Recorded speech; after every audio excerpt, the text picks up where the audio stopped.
Great. Good morning, everybody, and welcome to our last regular Board of Supervisor meeting this year. If we could stand now for the pledge, please. President Follendorf, can you lead us? I pledge allegiance to the flag of the United States of America and to the republic for which it stands, one nation, under God, indivisible, with liberty and justice for all.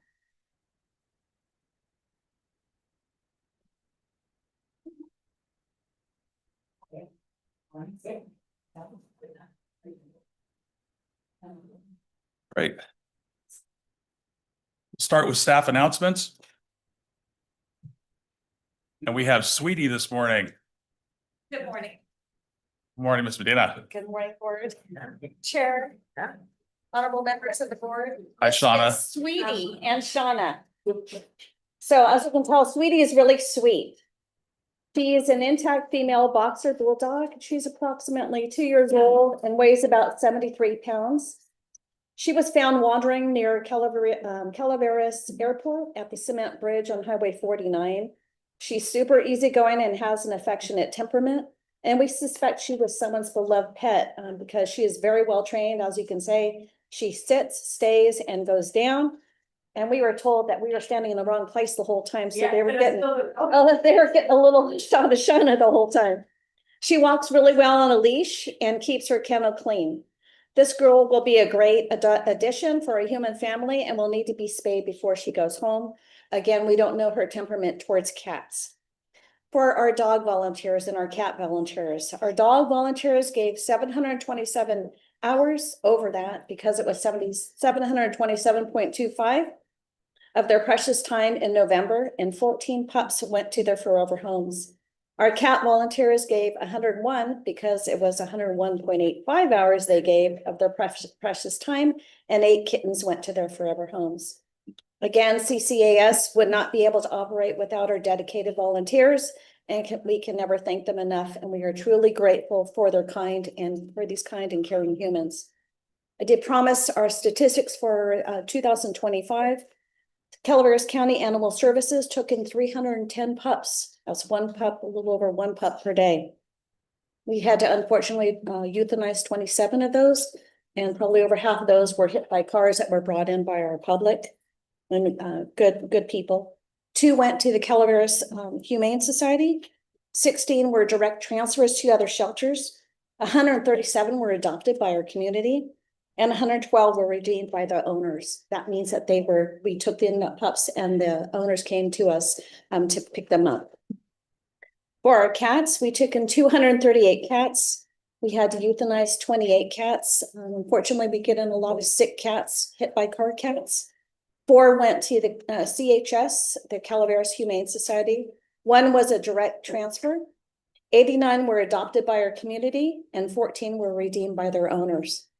To support Focus and CCTV, the Love Your Pet contest is still on, and it's up and running. To enter, take a cute picture or video of your pet, and what picture of any pet is not cute, and send in your entries to calaverascommunity@gmail.com. The award ceremony will be held in conjunction with our CCAS second annual Valentine's Speed dating event in February.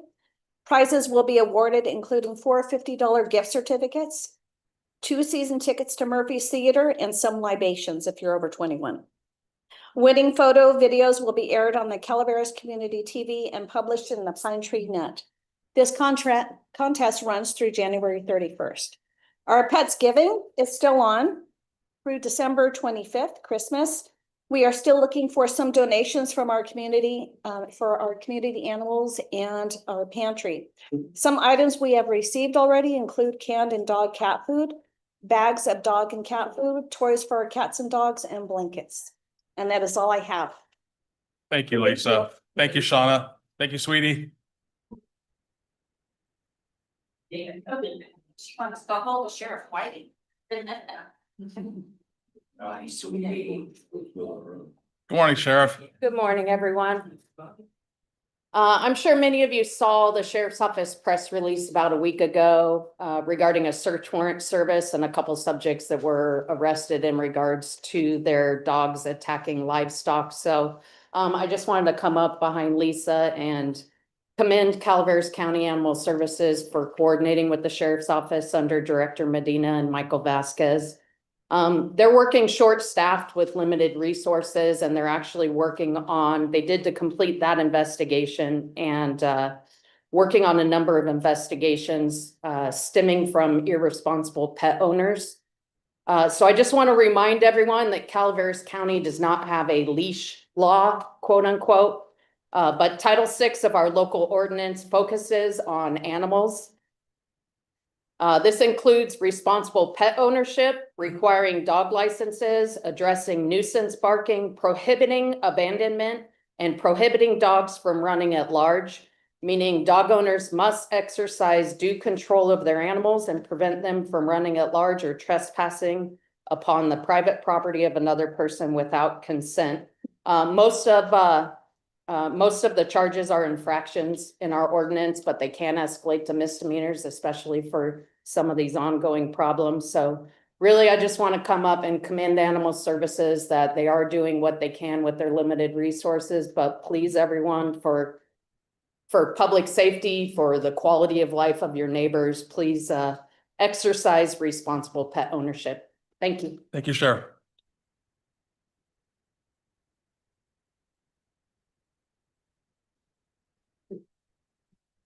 Morning, Mr. Martin. Hi, Michael Martin, your Public Works Director. I have with me here today Caleb Brock. He is the Deputy Director of Caltrans Over Planning, and we'd just like to share a few updates on a couple active projects that are going on. Thank you, Micah. Thank you, Caleb. Members of the board, good morning. My name is Caleb Brock. I know some of you, I'm the Deputy District Director, Caltrans District 10 for planning, local assistance and environmental support. My team primarily focuses on the pre-planning, planning, project initiation, but I'm in close contact with the other functions of construction and maintenance. And just wanted to come out and just give a few updates. I know the Murphy's project has obviously been on everyone's mind, and we've been working diligently in the district office to move forward and figure out, what we can do to mitigate those concerns. And it's not just going to be a splash and go. I know that the barriers are inconvenient and they're hard to navigate. We've got a team out that will be out there today, tomorrow, and on Thursday. And striping should be finalized on Friday, but if not, it will be Sunday. And we will be monitoring the situation moving forward. And because this was identified as a safety project, action needed to be taken quickly. Caltrans, when we build projects, it's a long lead, and there's lots of steps that we go through and engagement, but for safety projects, there's a limited amount of options that we can do to mitigate the situation quickly and efficiently. And this was the best option moving forward. But as I said, we're going to be monitoring that. And we work, me, my team, and the rest of the folks in the district, we work closely with Micah and the county. And my team works a lot with the COG as well on the planning side. But we have been hearing you. We have been hearing your concerns. We're on it, and I'm the big picture, long range guy, and so I'm thinking holistically, and we've got the Complete Streets project in the pipeline, and so we will be incorporating all of the additional enhancements we can to ensure that safety, mobility, and the public can move through Murphy's, and of course the county and the region as well. And then the other one on the Valley Springs, the project is almost complete. We should be done by February. We had a delay with one of the lights as well as the permit with PG&E to get the signal on. But we're going to be buttoning that up, and that will be done in February. And again, the same thing, like putting the light in there. We understand that there's fear and concerns around those things, but we've done the safety investigations, and we will be monitoring that situation as well moving forward and make any enhancements and engagement and follow up with the county as well to ensure that mobility and safety continue to flow. So happy to answer any questions that the board has or bring back any follow-up. I don't have any questions at the moment. Supervisor Toffenelli? Yeah, Caleb, thank you. Thank you for coming in today. As I spoke at COG meeting last week, I want to thank Caltrans for working with the fire district there and getting that issue resolved. I think they're very happy. Last Wednesday, they met and looked at the panel that they had so it can accommodate what they need. So I want to thank you on that. I'm going to thank you for opening up the other lane, the turn lane now. It's open. It's been blocked off for a long time, but you guys got it open. I want to thank you on that. Again, the four-way stop, as you brought up, that's going to be, I think, a big issue when you get the license. So if you could start doing some surveying now, maybe I'd appreciate it. So we maybe avoid some situation that could happen there. And then I want to thank Caltrans again for the St. Charles Street project here, putting the 10 parking places back and getting rid of the what was going to be there and opening that back up. That's a big thing here in San Andreas. So I appreciate that. Thank you. Waldorf? I have a couple questions about the Northeast median. With the Hawk, from a safety standpoint, the county went after the Hawk grant at Penn, Gulch, and Highway 4. Why wasn't that considered in slowing down traffic in lieu of the median? I kind of feel like it got flipped around, and that's been really the intersection of concern, and that's why we were aggressively going after the Hawk for that project, knowing that, and you mentioned it in your update, down the line, hopefully, the Safe Street project would be funded through a grant means, and that whole area would be improved based on public comment from the community already almost, what was it, 2018? On what that intersection is like. I mean, the amount of money that's going in right now would that end up getting taken out with the Safe Street project? Because then you're obviously going off of a plan. But I feel like the whole thing is getting broken up for that longer picture, that bigger picture down the road. And I know that it's money is everything.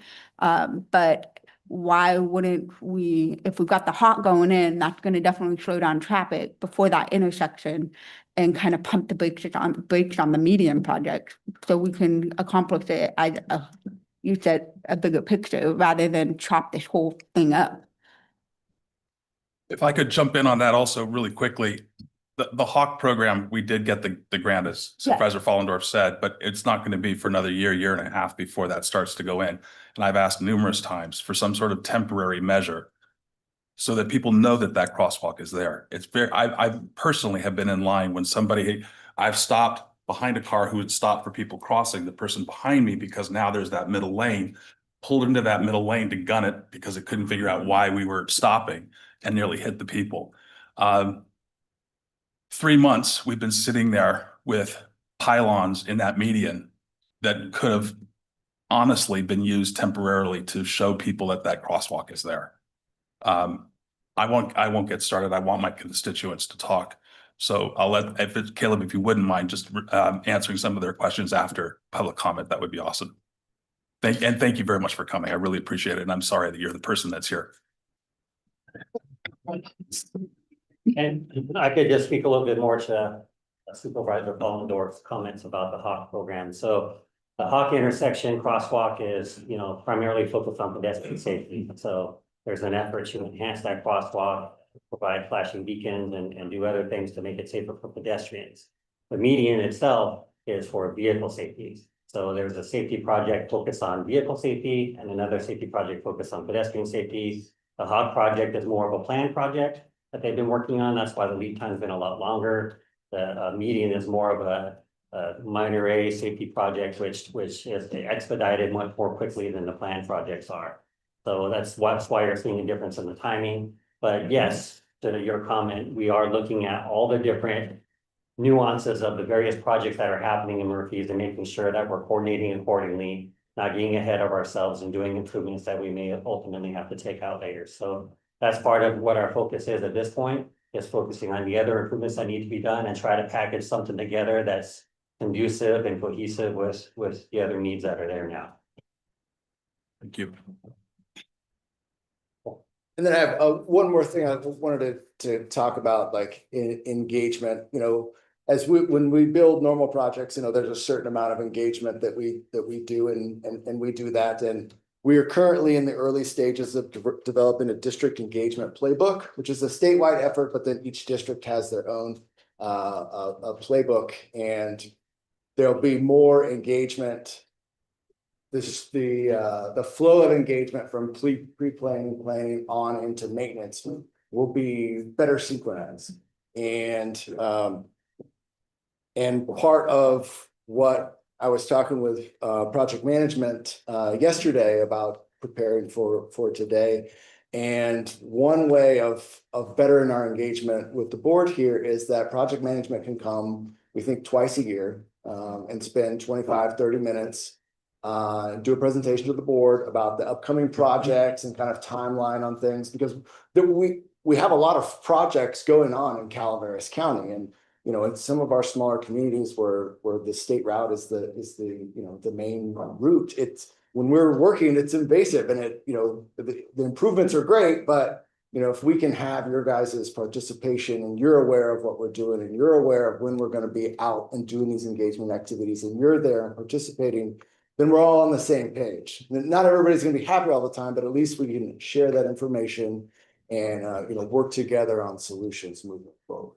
So more to come on that, and I'm happy to come back in a few months with the project management approach to better inform the board. I have a question about that. How did that, when you're building the playbook, how is that going to feed in when a safety project like this automatically goes to headquarters? It doesn't filter through the local jurisdiction. It doesn't filter through the district. And so then the investigation is getting done, and then the opposite is happening. It's coming from the top down, not the ground up. And so and that's not something that I don't know if even each district in the state of California can change at headquarters, but that is what has happened here. A citizen complaint has gone in, it has bypassed the entire, what we are all normally used to in communicating with you and your colleagues at the district level, even our own staff, gone to headquarters, and now we're being the opposite. And so is the potential statewide policy on that before they start implementing into these playbooks, so we can pump the brakes? We can't be the only jurisdiction that's dealing with this, but there's got to be some of that happening as well. Yeah, I definitely hear the question, and I sympathize with that. And we do, headquarters is coming out with policy, right? But each we're going to figure out what the best way to engage with our constituents are. Yeah. District 10, we're a unique district. We have 3 valley counties, and we have 5 rural counties, and they all kind of act a little different. The constituents are different. The needs and the terrains are a little bit different. And so our district playbook is going to be more conducive to what our partners need. And I talk about, my team is pre-planning, planning. The pre-planning is the relationships. I'm here today because my team deals more with the cities and the counties, and they have the relationships. I have the relationship with the COG, and I'm here to, I'm not an engineer. I don't have technical stuff, but I'm here to say we're going to be engaging better. We're going to be doing a better job of having regular conversations, so that when we have a limited amount of time to, hey, we got the safety project, we got to take action now, we're talking regularly. And so we can have those conversations and work together on the solution, and realize that, okay, we've got to do this now. It's going to be painful for a while, but down the road, we can incorporate these other things and make the whole strip through Murphy's better. And us, not communicating that ahead of time definitely adds to. So Caleb, actually, again, I want my constituents to speak first, but I do want to say that 3 months ago, Micah and I were on a call, and it was very evident that this wasn't a B project. And at that point, we asked if it was possible to sit down with the business owners, the community, and the county to figure out the way forward. And meeting after meeting, phone call after phone call, that never happened. I'll leave it at that. But again, better communication is what we're all asking for. And I mean, I have the complete streets here. Again, it's 8 years old. So, I mean, how does that factor in now? And I'm sure we'll be working with Micah to figure that out. But again, thank you for being here. Just thank you for stepping up and saying that you're planning on engaging more in the future. That's a step forward. We all also know that, you know, more engagement can convolute some situations, but the issue with Murphy's, it's happened other places, and you know, everyone in the community and has got to realize also, a lot of times afterthought engineering is 200% of the original project, because you come up with issues that weren't foreseen and nobody saw. So to mitigate that, appreciate you taking the time to come here and say you're going to work on engaging us more in the future. Thank you. Mr. Oliver, morning. Morning, Len. Morning, Chair, members of the board, Doug Oliver, Chief Building Official. I bring your board and the building industry a friendly reminder and a technology update. As your board is aware, the 2025 Building Standards Code will be effective January 1st. So we are encouraging everyone to come in before December 31st at 4 p.m. Any projects that they have ready to submit, so that we get them into the current code cycle. Otherwise, they'll have to redesign their plans. We'd recommend they come in before 3:30, maybe come in a week earlier to make sure that we can get them through the system. We generally see a lot of people show up on the day at the end of the day, and we'll accommodate everybody. We would prefer some patience and maybe even a scheduled appointment. We're happy to take people in. That being said, in addition, if for some reason a builder has plans that are substantially complete but are missing some key component, they can either come in with what they have or schedule an appointment, and we can get their application pre-reviewed and accepted to lock in that date, and then they can come in with the rest of the information afterwards to start the review process. We have that program, and we'll be running that. So if anyone has any issues, they can come in and we'll sort that out with them. Now, I said that to take the edge off of the next item, which is our technology update. As your board is aware, December 1st, we worked in earnest to update our permit tracking software. The goal was to be able to allow for expanded online permit presence, fee payment, electronic inspection, and plan review. And in the testing, it went swimmingly. Not so much in the live environment. So we are having errors affecting 6 departments currently. We are also seeing a few significant items we're working at that are preventing members of the public from accessing their dashboard and applying for permits or paying fees. We're currently working diligently with IT and the vendor to solve those problems. And we're encouraging anyone who has a online account, if they cannot log in, it is a rather simple matter to fix. With their password, we can reset their system manually and allow them to set a new password and get back into the system. But for now, we are accepting walk-ins, we are accepting appointments, we are accepting email applications to get around this. And going back to my previous comment, if for some reason at December 31st at 4 p.m. if you attempt to submit an electronic application and it gets rejected, we're encouraging everyone to take a screenshot, get the date. If you have to come in the next day, we will honor that as the previous code cycle if they made an attempt and somehow the system failed them. So We have multiple ways to get the customers served. We just want to encourage everyone to continue to participate and be patient. We will sort this out as soon as we can. If there's any technical questions that are below my pay grade, I've got the master of IT here to answer your questions. Are there any questions?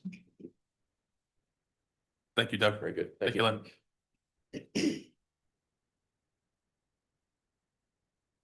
Any other staff announcements? Morning. Good morning. I just came over to remind the board and the public that property taxes are due tomorrow by 5 p.m. All right. Thank you.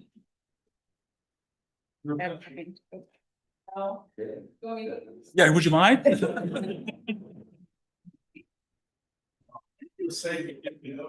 Oh, yes, not a problem. Thank you. Oh, one for service. But they don't show up to my house. Madam Clerk, we'll move on to public comment. Any item of interest to the public that is within the subject matter jurisdiction of the board and is not posted on the consent or regular agendas may be addressed during the public comment period. California law prohibits the board from taking action on any matter which is not posted on the agenda unless it is determined to be an emergency by the Board of Supervisors. If public comment is completed before the 30-minute allotted time period, the board may immediately move to the next order of business. If public comment is not completed during the allotted time period, it will be continued as the last item of business in order to provide an opportunity for the remainder of comments to be heard. Thank you. Do we have anybody for public comment? Mr. Butner. My name is Christopher Butner, publisher of Calaveras 2026election.com. It has now been 90 days without an acceptable resolution since Caltrans installed the concrete median in Murphy's on SR4.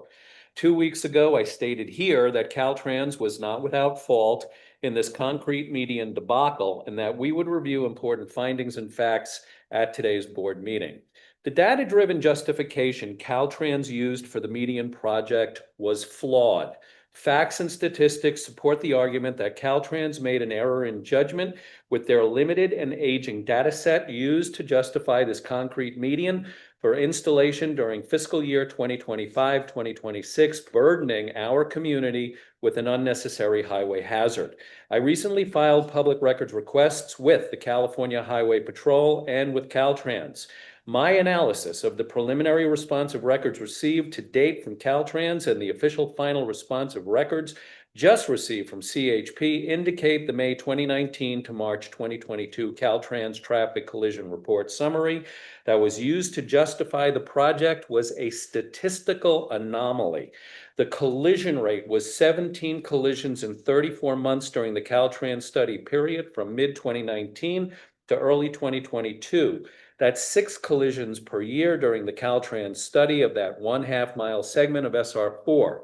Newly received and analyzed CHP data reveals collisions per year have notably declined on an average in the 44 months since the end of this Caltrans study period.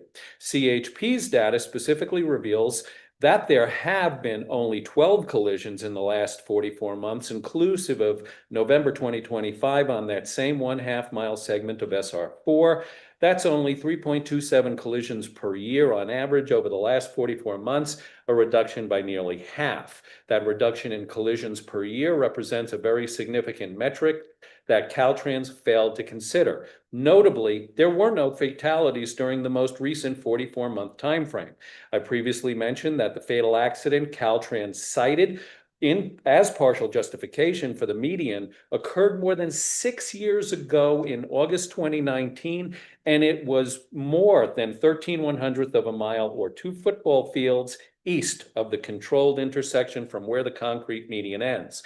There is now more than enough empirical evidence obtained from this newly received and analyzed CHP traffic collision data to validate and justify the community's sentiment and demand, 1,900 voices strong and growing by online petition for the full removal of the concrete median and the restoration of SR4 from post mile 2949 to post mile 2962.62. My name is Christopher Butner, publisher of Calaveras 2026election.com, a government watchdog and accountability blog. Thank you very much. Thank you. Is there any other public comment? Mr. Mauer? Good morning, members of the board. Peter Mauer, resident of Murphy's. First, I want to thank Supervisor Hubbard for all that he's done trying to fix the debacle, as Mr. Butner described it, of the concrete median. I appreciate the representative from Caltrans being here today to hear our concerns. I'd like to take just a moment to read a couple of things from Caltrans website. Their mission statement is improving lives and communities through transportation. And some of their core values are collaboration. We inspire and motivate one another through effective communication, teamwork, transparency, and partnership. I don't see that happening here. Innovation. We are empowered to seek creative solutions and take informed risks. And people first. We consider how our work impacts people within the organization, within our communities, and throughout California. In 2019, the county adopted the Murphy's State Route 4 Complete Streets Plan. This was a plan that was funded by Caltrans. Tens of thousands of dollars were spent on consultants, community meetings, public hearings that went through the Planning Commission, the board, Council of Governments for approval, which was adopted. Half the project was built several years ago from Penn Gulch to Main Street. Apparently, Caltrans ran out of funding to complete the project. So instead of putting in this barrier, why couldn't that money have gone to implement the other half of this plan, which would have addressed the safety concerns as well as the multimodal transportation goals that Caltrans claims that they're after, allowing cycling and walking as a part of the transportation planning for the communities of this county. So I'm glad that Mr. Brock is here. Hopefully he'll take some of this information back and work with the county. And I implore the board to continue to work with Caltrans to fix this problem. They're out there right now doing more work. I'd be curious to see what the result of that is. It's a hazard right now. Traffic is being pushed into the median or to the shoulder where cyclists and pedestrians have to walk. So their supposed fix of this project has made matters worse.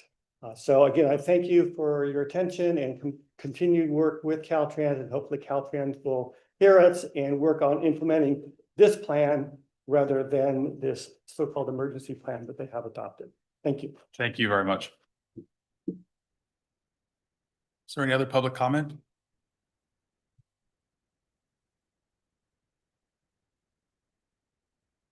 Morning. Morning, Isaac Rushmany, just to piggyback on what he said, I believe that the studies were flawed. Correlation doesn't prove causation, as he said, with the statistical analysis.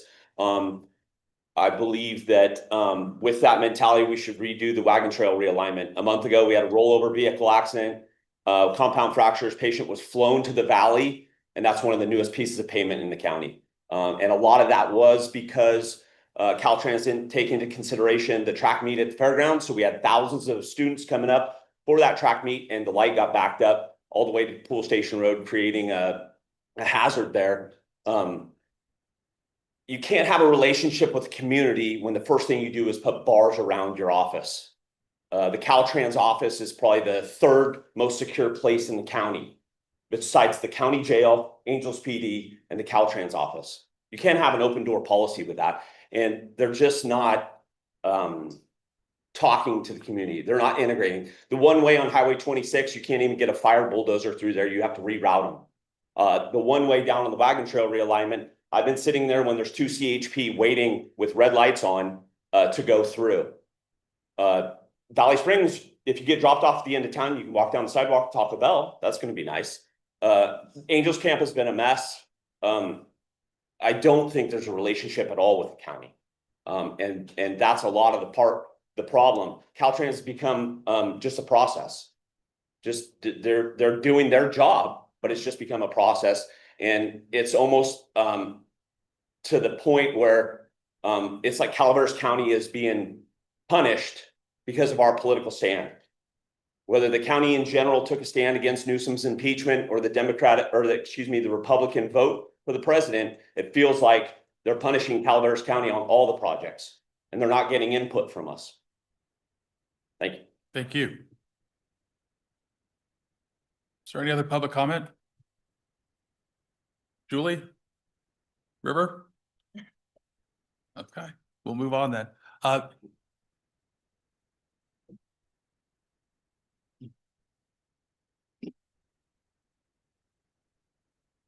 My name is Shannon Gazetta. I'm also a resident of Murphy's, business owner there, parent. I will say that I think better engagement is a great goal and totally accomplishable because there has been zero at this point. They've ignored thousands of residents. They've ignored all government agencies, including all of you, and continued work on a project that was both unnecessary, faulty information, and is creating so many more risks that you all are going to have to deal with because it's not going away. So you all are going to have to invest your time figuring out what is our safety plan going forward. When students and parents are separated by a cement divider and emergency crews can't get between them, how is that going to affect our community down the line? When the supermarket can no longer sustain itself and our elderly residents nearby need support for their groceries, your public agencies are going to have to come up with additional funding to help them. When the enrollment at the school drops, causing changes to our school dashboards, affecting our ability to recruit teachers, which is already really hard in our rural area, as well as home sales, then our property taxes decline. You will have to find additional funding. The list of ramifications goes on and on. And all of the projects that are in the works, if you think they're going to move smoother than this one, I wish you good luck. I will say that this morning, signage went up for notice after the trucks had rolled into town, as kids were being dropped off for school. There is no account for community involvement thus far. No plans have been shown to anyone of the work that is being done literally as we speak. And that's completely unacceptable. For Caltrans just to do whatever they want with no input and barely an acknowledgement is completely unacceptable. And I wish the future projects luck. Thank you, Shannon.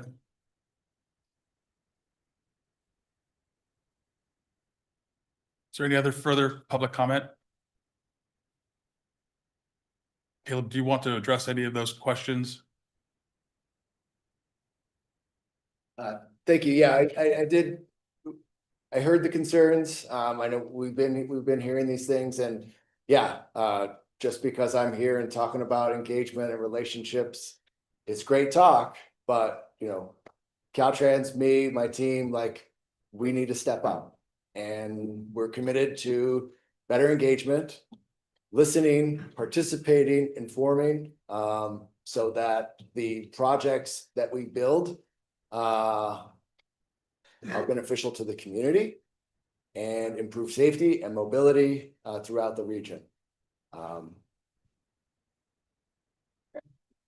So yeah, appreciate the opportunity to come, and yes, we acknowledge that we could have done better. We could have done a lot better, and we will do better. And yeah, appreciate that. Thank you. Are there any other questions? Caleb, I just want to say thank you. I am very concerned about the urbanization of our rural roads. I think that this is an urban project, or in the minds of Caltrans, it is an urban solution to a rural entity. Of the petition, I have 1,995 people that live in Murphy's. 1,928 signed the petition to have it removed. Caltrans doesn't understand how we drive and how we use this road. again, I'll just leave it with, I look forward to working with you and working with this plan and figuring out how we can make it all better. So thank you so much for coming.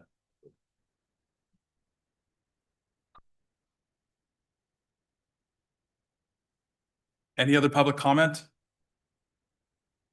We'll move on now, Madam Clerk, to the consent agenda. Consent agenda items are expected to be routine and non-controversial. They will be acted upon by the board at one time without discussion. Any board member, staff member, or interested party may request a removal of an item from the consent agenda for later discussion. Thank you. Would any board member like to pull any of the items? Seeing none, would any member of the public like to pull any of the items on the consent agenda? Seeing none, I'll bring it back to the board. Move. Second. All in favor? Aye. Passes 5-0. Move on now to the regular agenda, item number 26.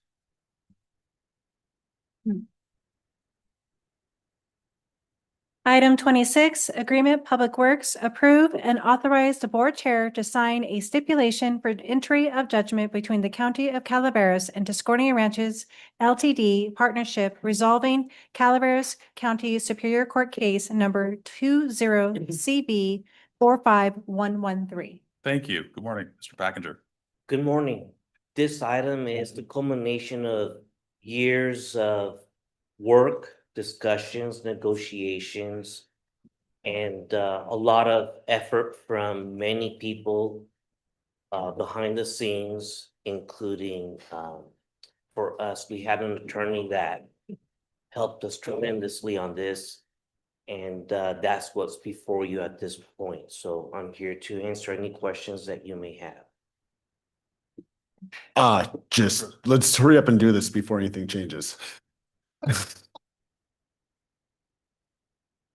Supervisor Ballendorf. I just wanted to thank staff. This has been a multi-year teamwork to get to this point, and I appreciate county council and outside council for diligently working on this and getting us to this point. So thank you. Any other discussion? Any public comment regarding this issue? We have no online public comment. Thank you. I'll bring it back to the board. Move. Second. All in favor? Aye. Thank you, Robert. Thank you. Move on now to item number 27. Item 27, Agreement Behavioral Health. 1, find project exempt from CEQA. 2, authorize the board chair to execute a lease agreement with Patrick D. Craig and Catherine A. Craig, trustees of the Patrick D. Craig and Catherine A. Craig Family 2000 Trust for building located at 590 Toyanza Drive, San Andreas, for Health and Human Services Agency Behavioral Health Division for a term of December 9, 2025 through June 30th, 2035 at the monthly rate of $11,223 for the first year with an annual 3% increase thereafter. And 3, approve a budget transfer increasing appropriations by $483,486 representing lease improvement and operational costs associated with the item. Requires a 4/5 vote of the board. Thank you. Ms. Ault? Chair Hubbard, Yeah. I believe Marcus Munoz is on okay. Zoom for this item, and as you've indicated, Ms. Holt is also in the room. Thank you. There, Marcos, are you there? he's coming. Okay. All right. Good morning, Chair, members of the board, Marcus Munoz, Health and Human Services Director. My apologies for not being there in person. I'm currently battling the flu, so I thought it best to take the call online. As the state transitions to the Behavioral Health Services Act framework, DHCS is establishing new accountability requirements that require counties to demonstrate measurable progress in housing and homelessness outcomes.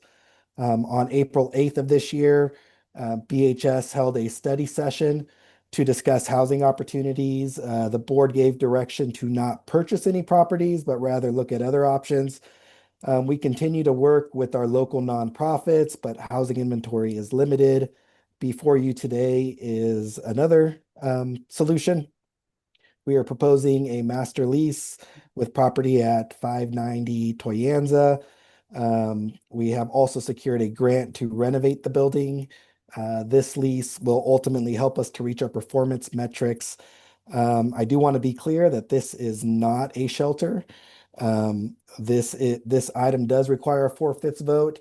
By taking this route, we do have control on who we place there. This is not intended for people outside of the county. This is intended for Calaveras residents. And so with that, I'm here to answer any questions if you have any. Any board questions? Supervisor Fallendorf? Gonna make me do it. Okay, Marcos, can you repeat something that you just said? Did you say it was board direction not to purchase? Not to purchase, that is correct. When did we give that direction? That was at the April 8th meeting. Behavioral health brought a study session. We were looking at several buildings at that time, or I should say, this was prior to me being over at behavioral health was. At that time, they said the board gave direction that they didn't want to experience any of the costs with the building, owning a building and having to put money into foundation, roofs, and so on. And so they asked us to look at partnering with nonprofits, which we have. And then as we were looking at that, we also found that we were looking at the master lease route as well. Okay, well, I'm gonna backtrack whatever I said that day. I think at least for me, because we were purchasing so many buildings at that time, I was fully expecting a presentation with multiple options, not this, not just be cornered into this. We were still pouring over $500,000 into a facility. Why was they're not, and you did it very well in the last presentation you did when we purchased the last building this year, the pros and cons of a renovation versus a purchase. And so I guess I was kind of expecting that kind of presentation today, before I supported pouring this kind of money into a facility we don't own. I'm a little concerned if there's a longevity of this with the way that the state funds now require us to use these funds to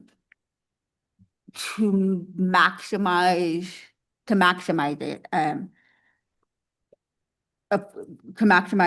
housing, this type of housing. So I was honestly expecting more of a selection, a choice to better make my decision today.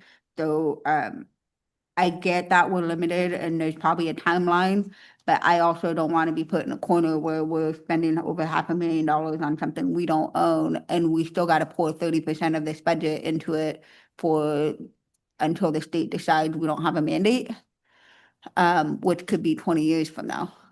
So what, do you have any other information of comparison that staff looked at before we, at least for me, support this? Yeah, we are constantly looking at properties that become available. As properties become available, we're also keeping in mind the access to services. It's difficult the further we get away from services for our clients. So yes, we are constantly looking. Right now, there just hasn't been a lot of inventory on the market. This property became available and it is close to services. And so that is why we have put it before you today. And there wasn't an option to buy? There is an option to buy on this building. We did not go that route based on the Our previous direction. meeting of So April if 8th. do you have those numbers on you right now if we were to make that consideration? I don't have those numbers. I can, we can definitely get those numbers. We can bring it back at a future board meeting with those numbers. But I don't have those in front of me. Okay, Wendy, thank you have you, the number? Ben. Wendy, do you have the numbers? Oh, 750,000. 750,000? Yes, to buy the unit? yes. Maybe, Okay, that, maybe, oh, but well, that's what you heard before, so. Right. Possibly it could be the same or in the same vicinity. Cause my circulation on this maybe some more input from the public, but my greatest thing was it was a 10-year lease and being locked in on 10 years. I'm totally open-minded about this issue. I think, look, we cornered you all with our decision in April, and because we were wanting to tread lightly, especially with the way prices come on properties. But I think, looking back on that now, we should be open-minded, give you the opportunity to come in with multiple, ways to come at it, because then we can be more pragmatic on our decision. When we move forward, I personally would, if how are we on a timeline right now if we were to ask to, how's this gonna do us with the state with their mandate? We would lose the option and quite a bit of money in one area to move forward with this piece of it, to do the renovations. We would miss this upfront piece with the behavioral health bridge housing. We've already been pushed out quite a bit, and I've asked for extensions. We would just have to regroup and look at something else at that point and try to meet the mandate through the Behavioral Health Services Act, and wouldn't have as much funding upfront because right now we're working with the behavioral health bridge housing and What's our Prop 1 timeline on? VHS. What's our timeline on? What's our deadline on this one? We already passed it, so so why are we getting this after the deadline? We shouldn't be put with a gun to our head. I know. So I mean, Well, sorry. It was. Can I ask a quick question? This has been hot lapped around a few Sorry. times on different has, issues. Yes. Can I ask you really quickly? I was under the impression that the contract's very hard to read online, but that we had a 60-day out clause in this contract. Yes. So if we were to do this and theoretically it didn't work out or we were able to juggle, we would be able to get out of this within 60 days. Yes. Okay. Teresa? Yes. So, so we're past the deadline on the funding, so there's not an opportunity here to potentially do a lease to buy on this building, especially if we're putting so much renovation funding into it. I'm just asking if there's a different opportunity here. Correct, because the request would have to, the budget request and all of it would have to go to DHCS to be approved.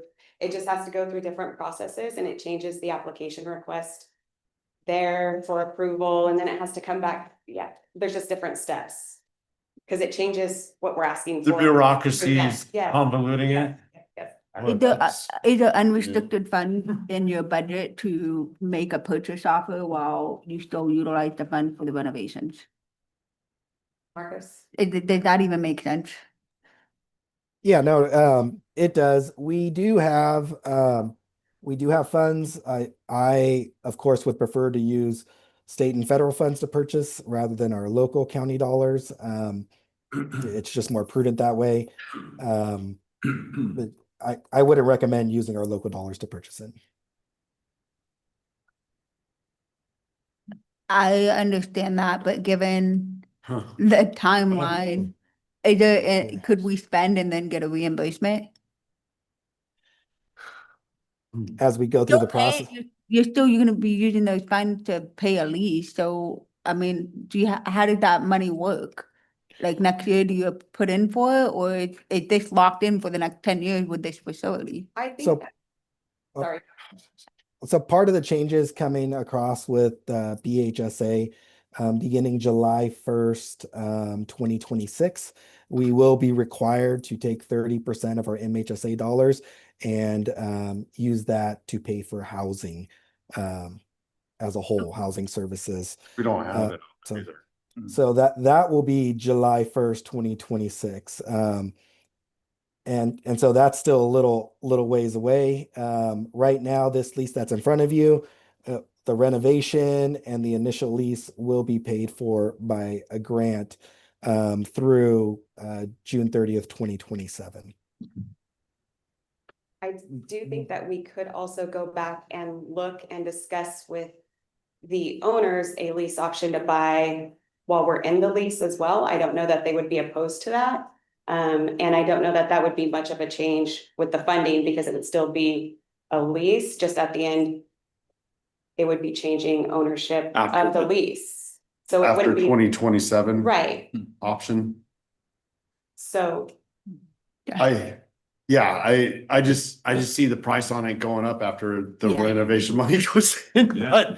but Shouldn't be $1 million. I mean, this is part of the box we painted ourselves into with our April direction. We are kind of painted into a corner on it. And it's partially our doing, partially. I disagree with that. You, That's not what for debate today. Marcos, could that work with the funding with July 1st and then that money that is supposed to use, that 30% that you're supposed to use, go towards the purchase, like lock in a purchase price now and then the monthly payment for this year out of that grant money go towards the overall purchase price? Is that Abs- something that we could do? Absolutely. After this meeting today, we can also reach out to them and see if we can get that amendment to the lease as well and see if we can bring it back here at one of the next board meetings to solidify it as well. The owners have been willing to work with us the whole time, so that is definitely an option.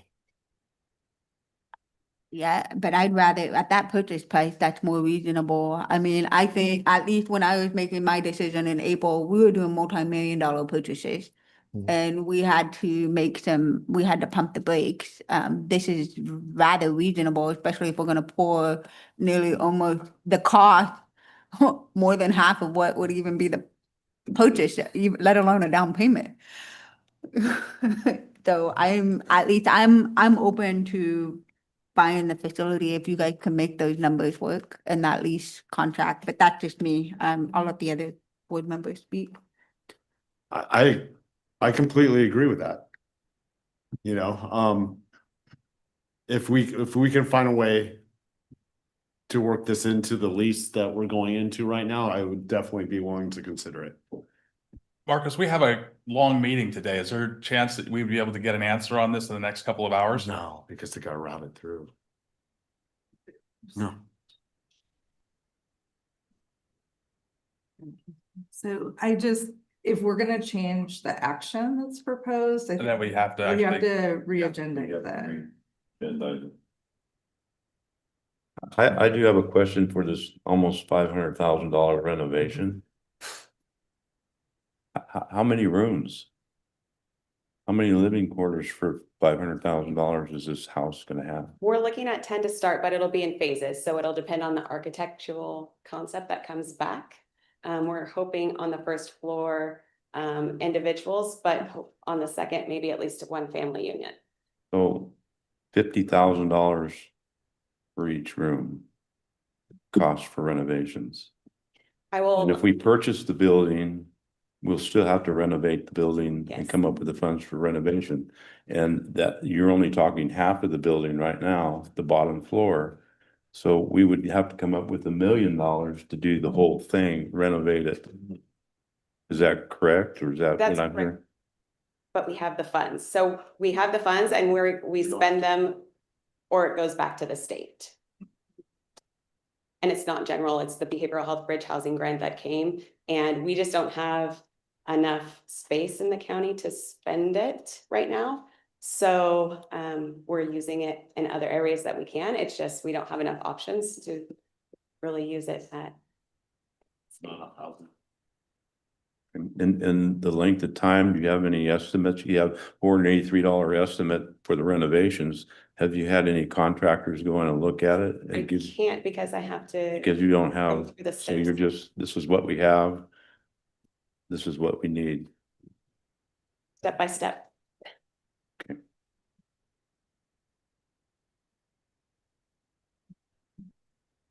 I would support you looking at that lease to buy and bringing it back in January if that will fall within the BHSA.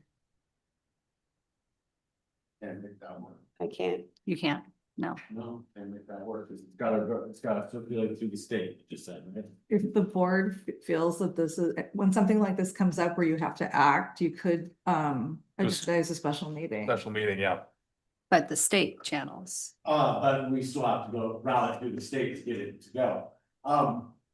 My consideration, I could throw out there for the rest of the. Did turn it off. I thought I always left it on. For the rest of the board is maybe think about moving forward with what we have now and giving direction to work towards a lease to buy by 2027. Because 2027 is the time this grant ends, Or sooner if willing. or sooner if able. I don't know. I'm just throwing that out there. Because it doesn't seem like the circulation through the state and everything else to change contracts can even work with this grant. So it's either use it or lose it. That's where we're at. Yeah. That's the corner we're painted into, correct? That's what it feels like.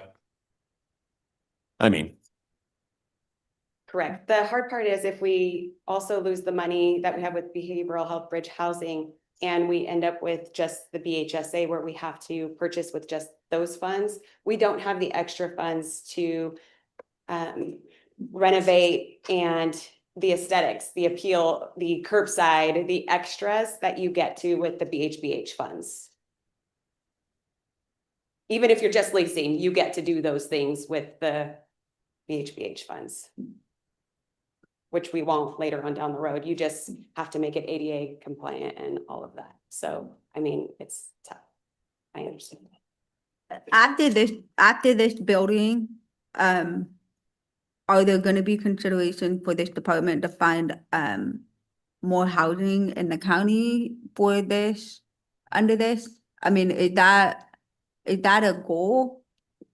That is a goal, yes. So this is one piece to a bigger puzzle. Yes. Okay.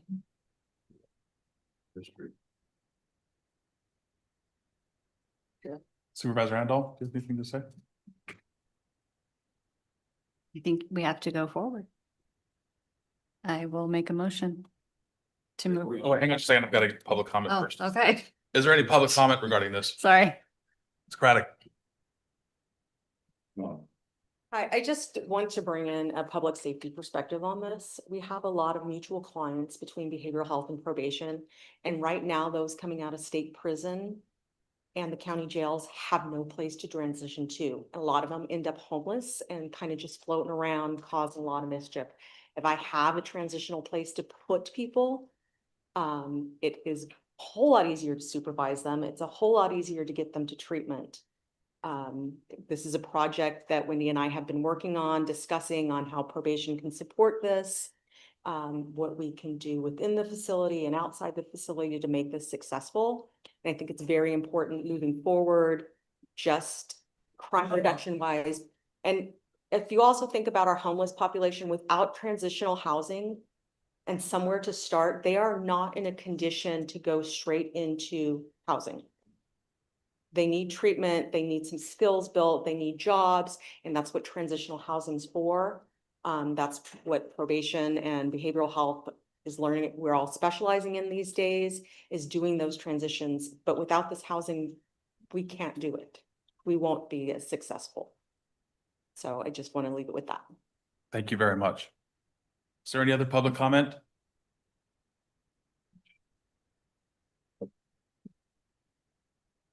Sorry, I'll be brief. I'm a employee and I know the building and the layout and everything, that it's strategic for us to be able to hang on to this particular property because of the location the guts, what's in it, what is already there available for some of our folks that we work with. And the sparsity of where we can place our people right now. And the funds that we were having to put with our folks in other outside areas like hotels and things like this. This would allow us to have a base for helping, the most needed, community members that we have. So I hope we don't want to lose this. That's what I'd like to throw out there. Thank you. Any other public comment? Yeah, just wanted to comment on this real quick. There's another aspect of this that hasn't brought up yet. We have a lot of staff that drive out of county, transport clients out of county, bring them to services back here in San Andreas because we can't find housing when we place people other places. Like Todd just mentioned, we pay money for people to stay in motels and hotels and other locations that aren't even in Calaveras. So another aspect of this project would be accessing services. You already mentioned. It's right there by the road. It's within walking distance. It also allows our staff to be more productive, access their clients on a regular basis, maintain treatment for longer periods of time, and keep people out of higher institutional settings, possibly where they're going other places that we can't really have a close eye on at the time. So just wanted to bring that up. There's a lot of other things that go on to a project like this. It's not just the money as well. Thank you. Any other public comment? I just want to remind those listening online, if you would like to make a public comment, you must raise your hand to let us know. And with that, we have no online public comment. Bring it back to the board. Supervisor. Stacy, Yes, sir. what's the delay? Susan, do we still have a delay for people online? Okay, what is it? 5 or 10 seconds. Perfect. Okay, just curious. Thank you. With that, I'll bring it back to the board.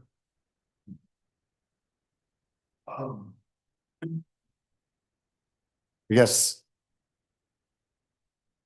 Autumn, you were going to make a motion. Were you going to consider giving direction with that motion beyond what is already agendized, or I have no additional direction. do we want to discuss possibly adding something I like think the that's direction to make everybody happy. that way it's clear? Yeah. On moving forward, I mean, is there any stipulations that somebody else would be willing to consider? I mean, I would like to open it up so that we can bring multiple choices forward to the board in the future. So we can be pragmatic about each situation as we move forward. And I also would like to personally, if everyone else is willing to consider it, give direction to look at the option to move to lease to buy or buy within the process before the 10 years is up, soon as possible. But at that time, bring it back to the board because we may be in a position where we're spending millions of dollars on an animal shelter or something else at the time. So depending on the price. From your lips to God's ears. As Who far as knows? the animal shelter is concerned. I can't see, I don't have the crystal ball, so I'm just throwing those out there for consideration. What direction would you like to put on there that we look at the lease to buy? Or a direction to look at the options to buy within the parameters of our contract now and see if it's willing to be considered. Hopefully after we spend the money to renovate the place, they don't tack that on to the price. Supervisor Handel, you okay with that? Yeah, I mean, I think we have to capture this bridge funding. We have to meet the BHSA requirements. It would be nice if we could work on it sooner than later. And I appreciate your comments. We have to deal with this situation. It's not going anywhere. Do I have a motion with that direction? I'll make a motion.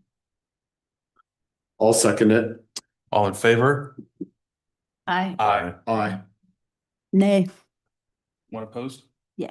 And it should not because I don't support it. I'm doing my vote no to remind staff we shouldn't be put in this corner. This should have been brought to us months ago. And I don't know what the situation is, and I get that we made decisions in April, but this should have come back to us for reconsideration. We're a pretty open-minded board, and we shouldn't have had a gun to our head today. And I'll have to agree with that statement, that we needed a 4/5 vote for it, so. Understood. Thank you, thank you supervisors. Thank you, Ms. Ault. Thank you. We'll move on now to item number 28. Item 28, informational item, Public Health Services, receive a presentation from Calaveras County Health and Human Services Public Health Division reporting the services and programs provided. Yeah, actually, do you need time to set up? Yeah. We'll just take a 5-minute break. Thank you. Yeah. That was hard.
Thank you. We are back.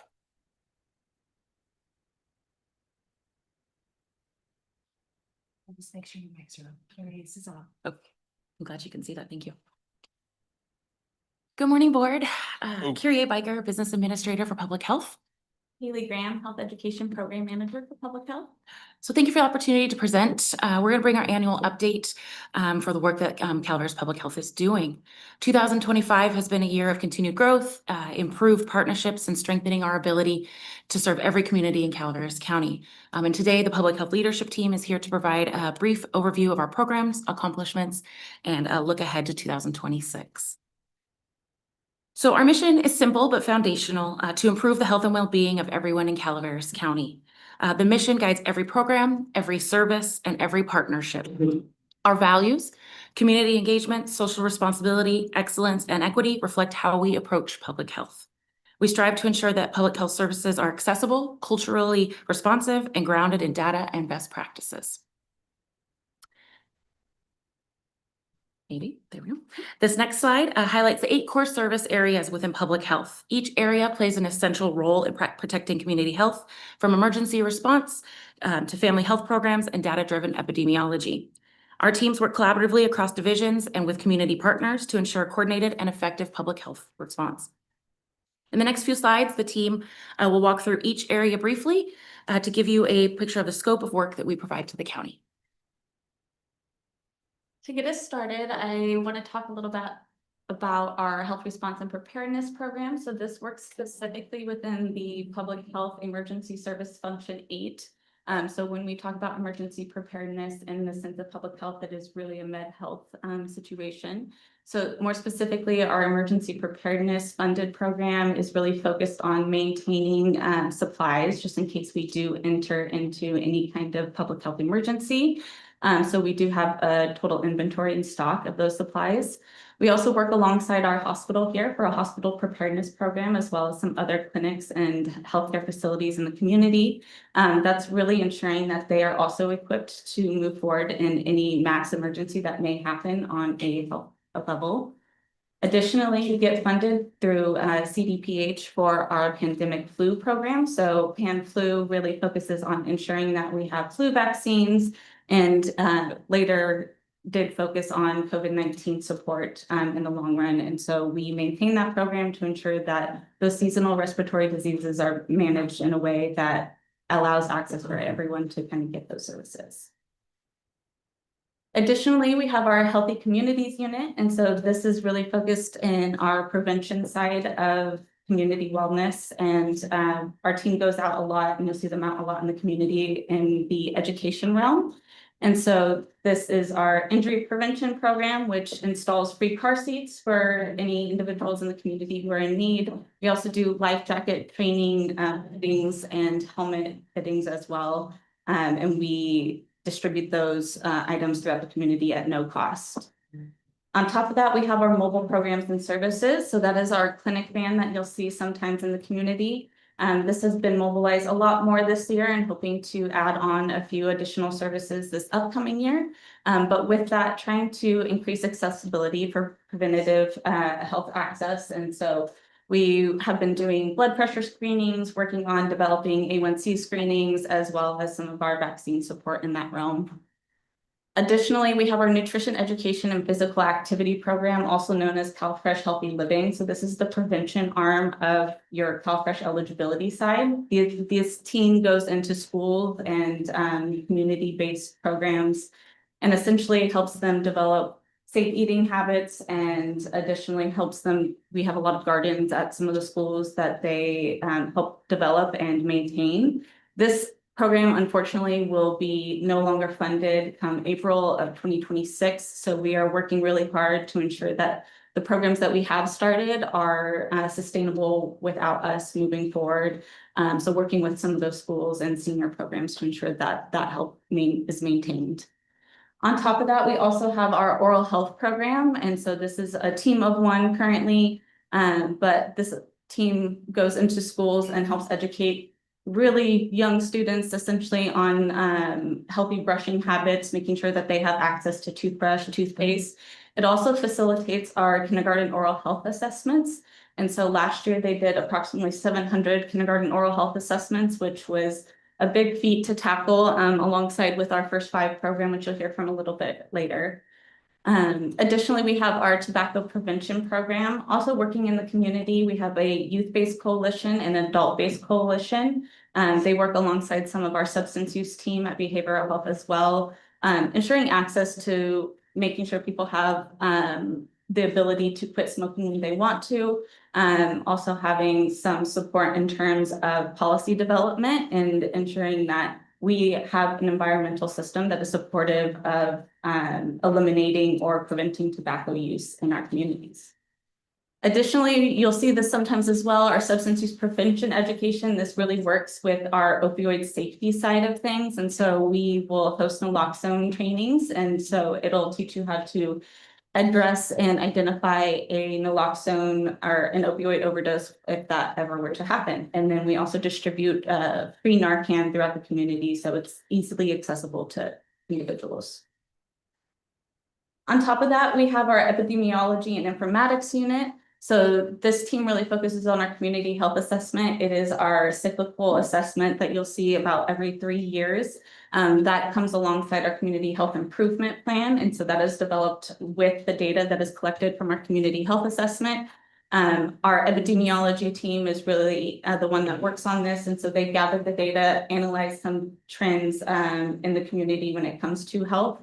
And so they look at our communicable diseases, they look at structure environmental health concerns that individuals may have, as well as chronic diseases we're trying to work a little bit more in as well. That team works alongside our informatics team to make sure that they are visualizing or helping visualize some of the data, really making it interpretable to our community members and available so that people are informed about health decisions in the community. And next, we will turn to Courtney for infectious disease and control. Okay, so my name is Courtney Atnip and I am a program manager with Public Health. And as you see, as we walk through, a lot of our programs are intertwined. They're different, but intertwined. So the first with the infectious disease control and prevention, communicable prevention, disease prevention is a foundational public health program. We do this by monitoring outbreaks, educating community members, and as simply as promoting good hygiene. These programs work daily to prevent outbreaks or illnesses before they are spread. One essential area is STI and HIV/AIDS prevention. Public health provides our community with education, access to condoms, testing resources, counseling, and accessible treatment education. We provide support to empower our community to make informed decisions about their sexual health and reduce stigma while improving long-term outcomes. Through our public health clinic, we are working with partners and our mobile clinic, as Haley had mentioned. We provide childhood vaccinations to support and safeguard our community to thrive and keep children up to date on their childhood vaccinations and schedules. Tuberculosis prevention and control plays a vital role in keeping our communities healthy. We aid in providing tuberculosis screening and help and support through our clinics. This just helps to safeguard our community so they can thrive and move on. And if you know there's something before spreading it through our community. Together, these programs form a strong public health foundation, one that protects, educates, and informs. We invest in prevention, to invest in healthier families, safer workplaces, and a stronger community. So the next slide. She just did. Okay. So this next slide is one that's very close. It's the programs I work with, very near and dear to my heart. So the first program is California Children's Services, or formerly known CCS. This program provides specialized case management for children 0 to 21 with serious conditions, diseases, or disabilities. CCS provides supports to remove barriers so families have access to expert doctors, specialty care centers, therapy services, medical equipment, and coordinated support, helping children receive the treatment they need without any additional barriers or pullbacks. Our medical treatment unit, often called MTU, is a real essential part of the CCS program. It is located over at San Andres Elementary School. And this offers physical and occupational therapy to children with conditions such as cerebral palsy or neuromuscular disorders. Our team and our MTU help children build strength, improve mobility, and gain independence and confidence in their daily lives for now and into the future. They work really closely with the families. They have strong ties, and it's a really wonderful program. I encourage any of you to go and check it out over there. They do amazing work. Also, through the healthcare program for children in foster care, we provide support to some of our most vulnerable youth in our community. This program ensures that every child in foster care receives timely medical and dental services. We work extremely close with our social services department to ensure each child's health needs are understood, monitored, and met, bringing some stability to a really unstable life. The maternal, child, and adolescent health program is dedicated to supporting healthy pregnancies, safe births, strong futures for children and teens. We work to improve access to care, reduce health disparities, and provide education, supporting families to give children and adolescents the opportunity to grow and thrive and reach their full potential. Our clinical services that we do provide within our public health department, and on our clinical mobile unit provides vaccinations and educational tools. Our clinical staff provides guidance, oversight, and direct support to our communities, ensuring that every community member receives professional, high-quality services. So the California Home Visiting Program strengthens families by offering early in-home support for pregnant and parenting families. Home visitors provide guidance on child development, health, and parenting, helping families build safe, nurturing environments for their children and families, enabling them to thrive. And I can say this team is extremely professional. We work really close, our clinical staff, with Haley's team to try to support our kiddos and new moms. Together, these programs reflect a commitment to giving every child and family the opportunity to be healthy, supported, and safe. With that, I will pass it over to First Five. Good morning, Amy Eves, First Five Calaveras Executive Director. First Five is guided by a clear vision that all Calaveras County children will enter school safe, healthy, and ready to learn. One of our core commitments is that all services are available at no cost and with no eligibility requirements. Every family can access the support they need. To achieve this, our mission is to facilitate partnerships and fund strategies that strengthen families and support them in raising healthy children. This mission comes to life through a range of programs and initiatives, including playgroups, which are developmentally focused sessions that promote social emotional growth and give families opportunities to connect, learn, and build community. Dolly Parton's Imagination Library is a beloved program that mails a free, high-quality book each month to enrolled children from birth to age 5, encouraging early literacy and daily reading. And by the end of this month, the Imagination Library will have provided 25,000 books to Calaveras children since its inception in 2023. Talk, Read, Sing Calaveras is an early literacy initiative that puts books directly into the hands of local children and provides simple strategies to help families build strong language skills by talking, reading, and singing together every day. Community event mini grants and library mini grants provide investments in partnership with local community-based organizations and libraries that bring family-friendly events and activities, literacy opportunities, and educational experiences directly into neighborhoods across the county.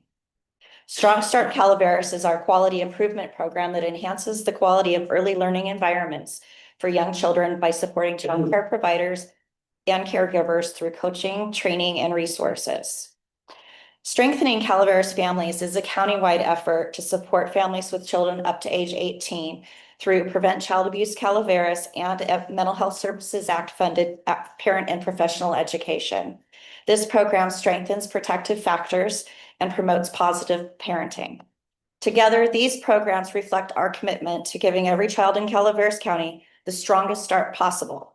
By strengthening families, empowering caregivers, and investing early, First Five Calaveras is helping create a healthier, brighter future for our entire community. Oh, wait, hang on. Can you give us a little demonstration about the Sing Calaveras?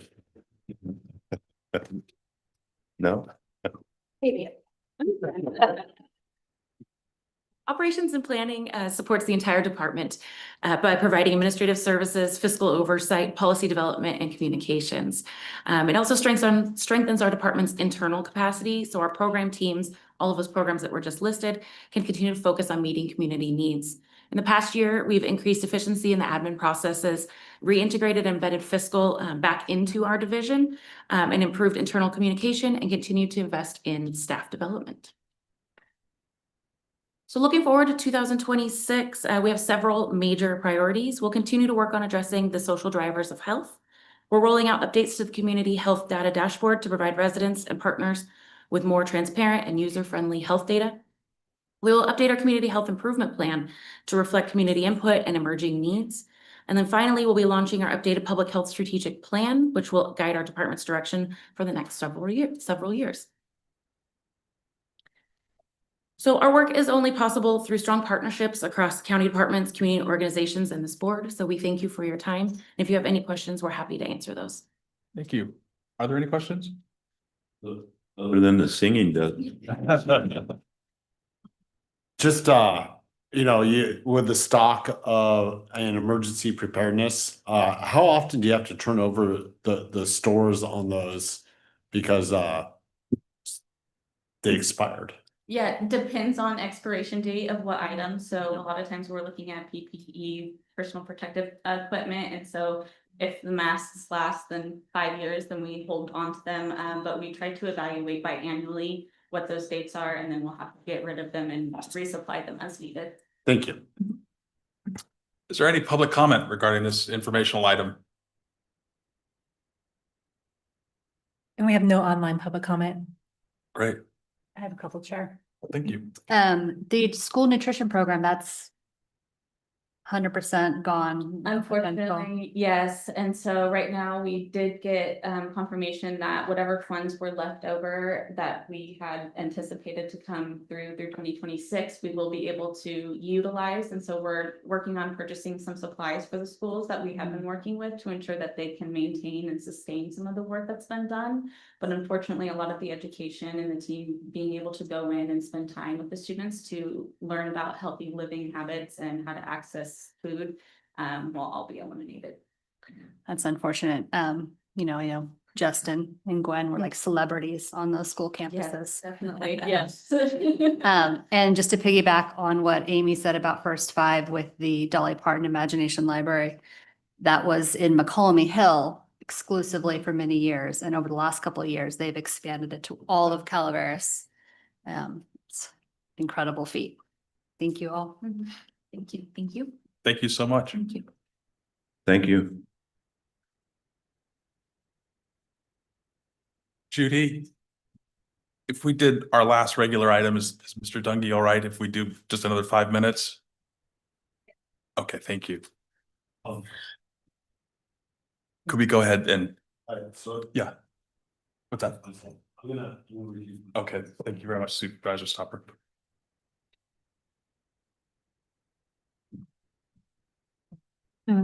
Item 29, informational item, integrated waste management. Receive a presentation from integrated waste management regarding the acceptance of biosolids at Rock Creek landfill. 2, provide direction to IWM on whether the board is interested in pursuing the acceptance of biosolids at the Rock Creek facility.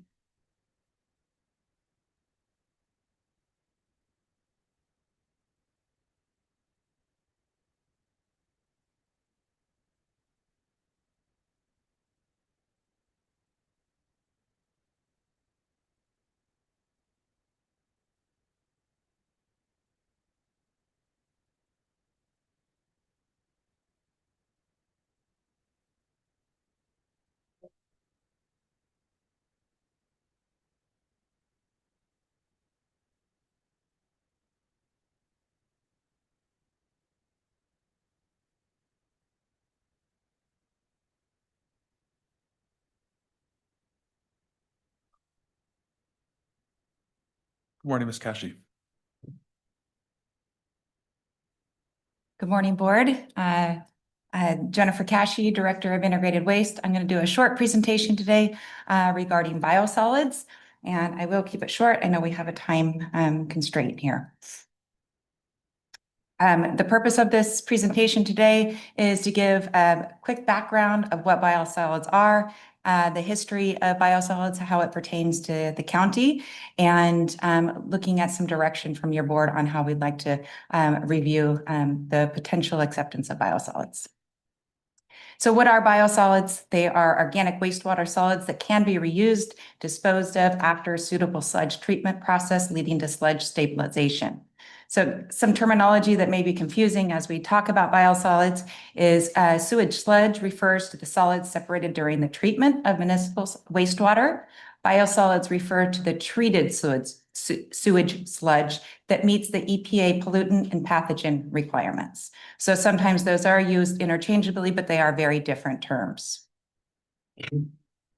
Biosolid disposal options. There's a land application option. They can be used on agricultural rangelands, disturbed lands of needing reclamation, or non-agricultural lands like parks, golf courses, and home lawns and gardens.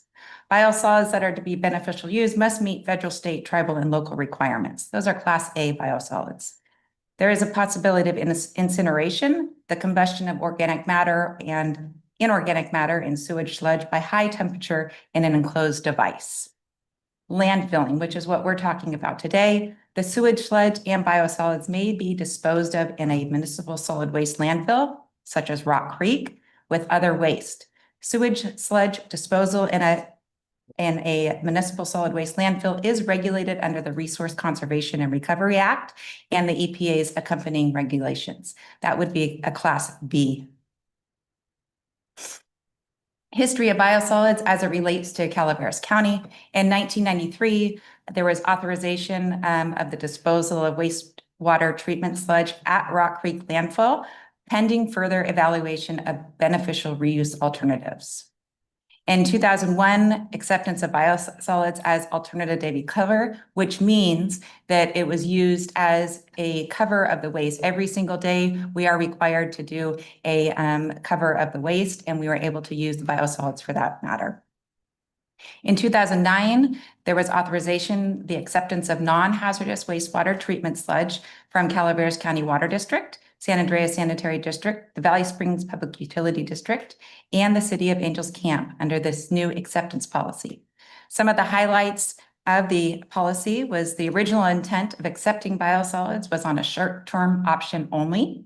Utilities districts were strongly encouraged to pursue long-term alternatives that did not require disposal at Rock Creek. Biosolids must have a moisture content less than 50%. And receive approval from IWM requiring testing, scheduled delivery, etc., prior to any disposal. In 2009, the county issued letters to the agency extending the acceptance of biosolids until the end of the year, which was 2009, referencing that it was intended for a short-term solution that turned into a 16-year practice.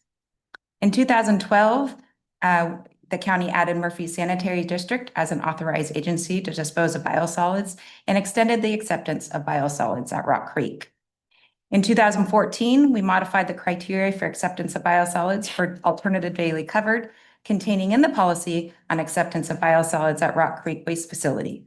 Alternative daily cover acceptance criteria required biosolids to contain 80% solids at that time. So why biosolids now? On May 22nd, 2025, Calaveras County Water District, CCWD, contacted Integrated Waste Management with a request to dispose of biosolids at Rock Creek landfill. Part of CCWD's request, they indicated that the CCWD generates on average 11 tons of Class B biosolids per week that are currently being transported to Suisun City, a 170-mile round trip with an annual cost to the district of $70,000. CCWD expressed that this method is disposing of biosolids is expensive and not sustainable for them. Acceptance of biosolids has been discussed as a potential revenue generating option for IWM. Thus, the reason of bringing forward this item today for some direction.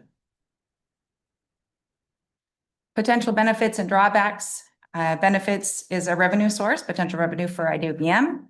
enhance soil structure and moisture retention. Biosolids can create or increase compaction rate at the landfill and act as a soil conditioner, and also supporting communities, lowering costs to our surrounding districts. Some of the drawbacks we noticed right away is groundwater contamination. Proper precautions must be used to ensure leachate does not contaminate groundwater.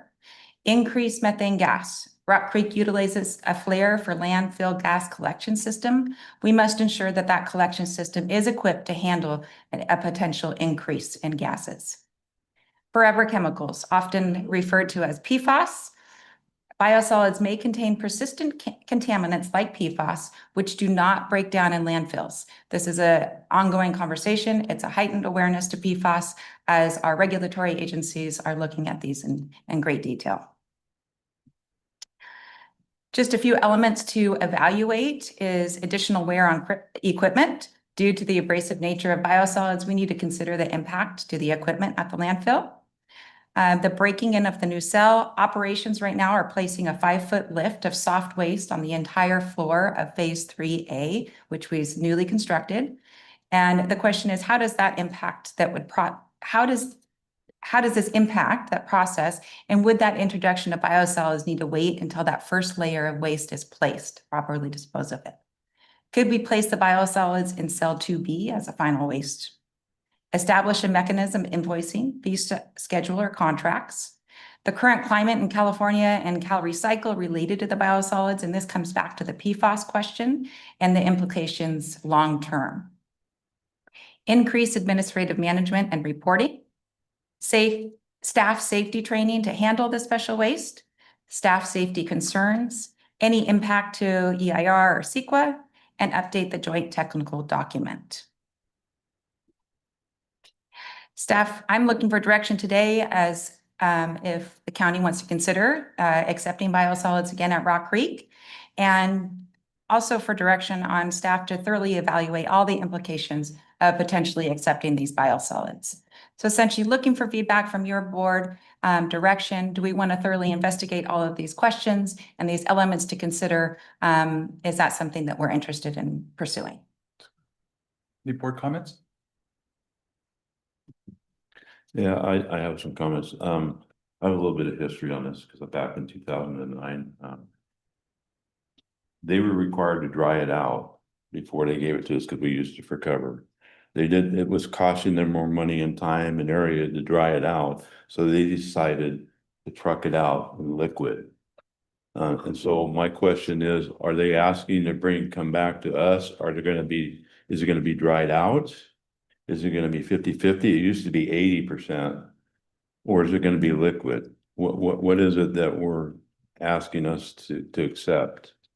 My understanding, and I think that would be an element that we would have to research as well and have some clarity on. My understanding, some of those methods have increased and we have a much drier result as to the processing that used to occur. But I would like to allow, districts individually to kind of address those because I think they would be able to speak to that more clearly. That's my question to begin with, is what are we accepting here? Right.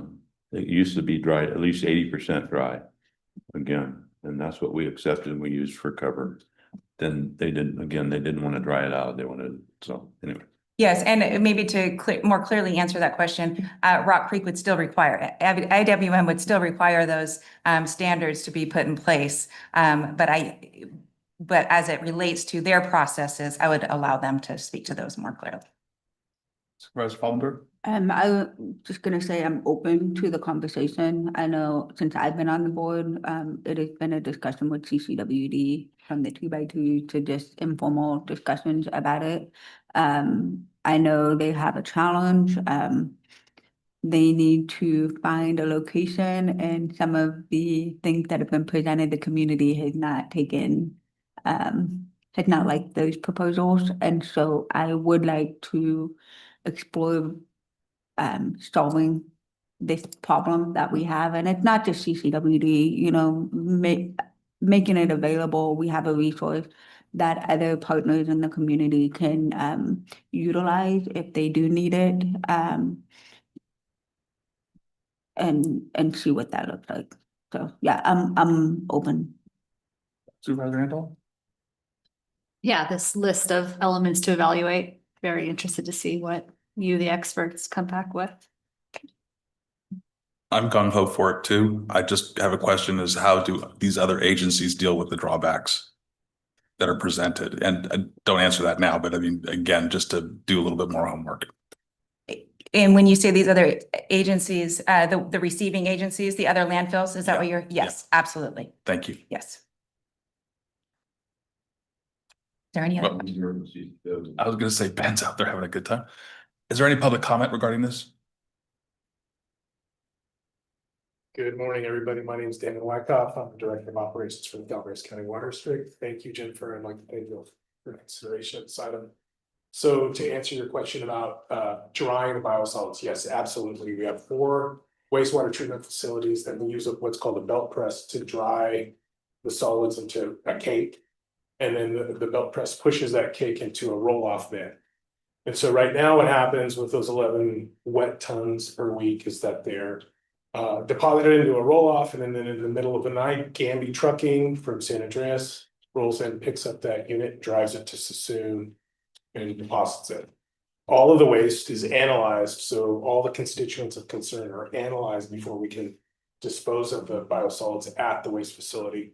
And so the analysis happens annually. So we're continually looking at the biosolids to understand what the makeup is, working with the landfill to monitor the water quality of the monitoring wells. And so it's kind of this continual feedback loop, if you will, related to the condition of the solids.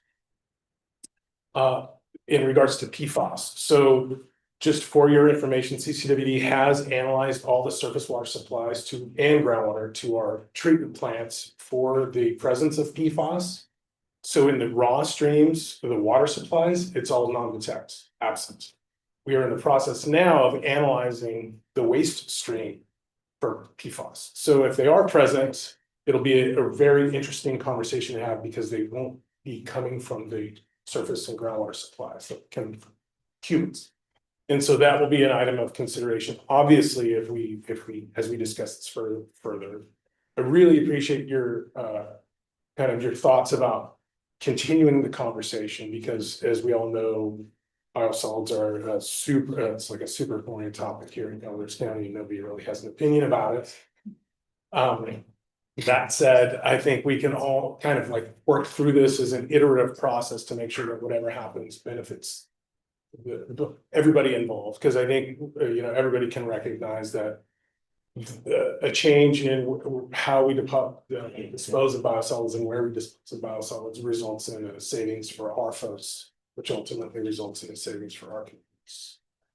Thank you, Shane. So the 11 tons that you're talking about generating, that's been pressed and dried. It's not a liquid. Correct. That's Okay. correct. I want to make sure I understand that. Yeah, that's right. And I just wanted to add on, as you guys are working through this, we did a significant investment into the landfill to keep it there. So I just want to make sure that, I know CCWD recognizes that, but help us to maintain that investment so we all can use it. I don't want to do anything that disrupts that's a lot of money. And I want to be partners, but I also want to make sure that we're protecting our infrastructure as well. Absolutely, and we respect that consideration. Yeah, we would be right there in step. So it goes to 50 years. That's right. Okay. Well, we just closed the one cell and we have monitors on there for gas. So this would be somewhat that we need to think about, because we were using it before, but over the since 2009, when they decided to truck it out, because we wouldn't change. We haven't put any in there, but if we start now at the bottom again, who knows, when we go to close this cell, just something to think about. That is definitely things that we need to investigate. Yeah, and we're no stranger to monitoring wells as well. We have monitoring wells around all of our wastewater disposal facilities, so we're speaking the same language when it comes to that. Yeah. Right. Thank you. Is there any other public comment? We have no online public comment. Thank you, as this was an informational item. Just Thank you very- informational item. And so just, just so I'm hearing correctly, it sounds like you're directing us to move forward and look at all the different elements and bring it back for consideration. Correct. Thank you so much. Thank you. Thanks. Yep. Yes. We're gonna take a 5-minute break now. Yeah, 5-minute break as we get ready for the. 5-minute break. 2 hours.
Thank you, and we're back.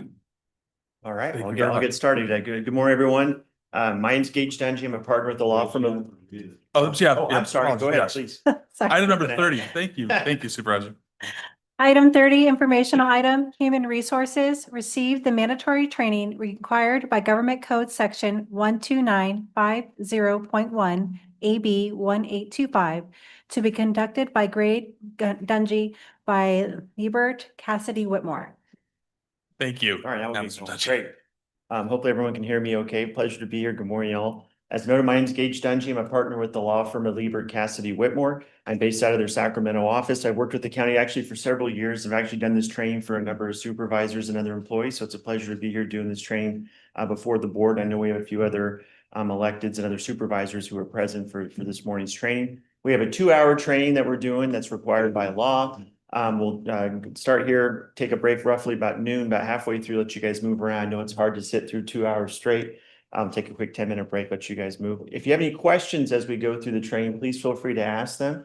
You should have a handout, I believe, that shows all the slides I'll be doing, and we'll obviously be going through those slides as well. And they'll be on the screen here. And then I also have a copy of the county's equity policy. And I'll reference this during the training. This is our policy that addresses discrimination, harassment, retaliation, as well as things like bullying, abusive conduct, these kind of issues when they come up.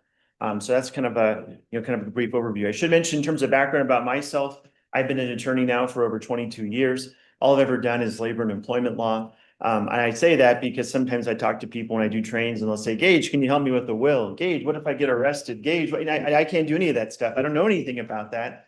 You know, what I do and what I've done my whole career is representing employers on management side and mostly public sector agencies like cities, counties, special districts over that time. These things we are going to talk about this morning, and this is a training we're supposed to do 2 hours every 2 years, not a brand new law. And part of the reason we do that so frequently is because these issues still arise. And I'm going to touch on that. This stuff still takes place. And this applies not just, just to the rank and file employees that come here and work at the county, supervisors and managers, elected officials. We're all required to do this training or do a form of it. And so it's really, really important we do that.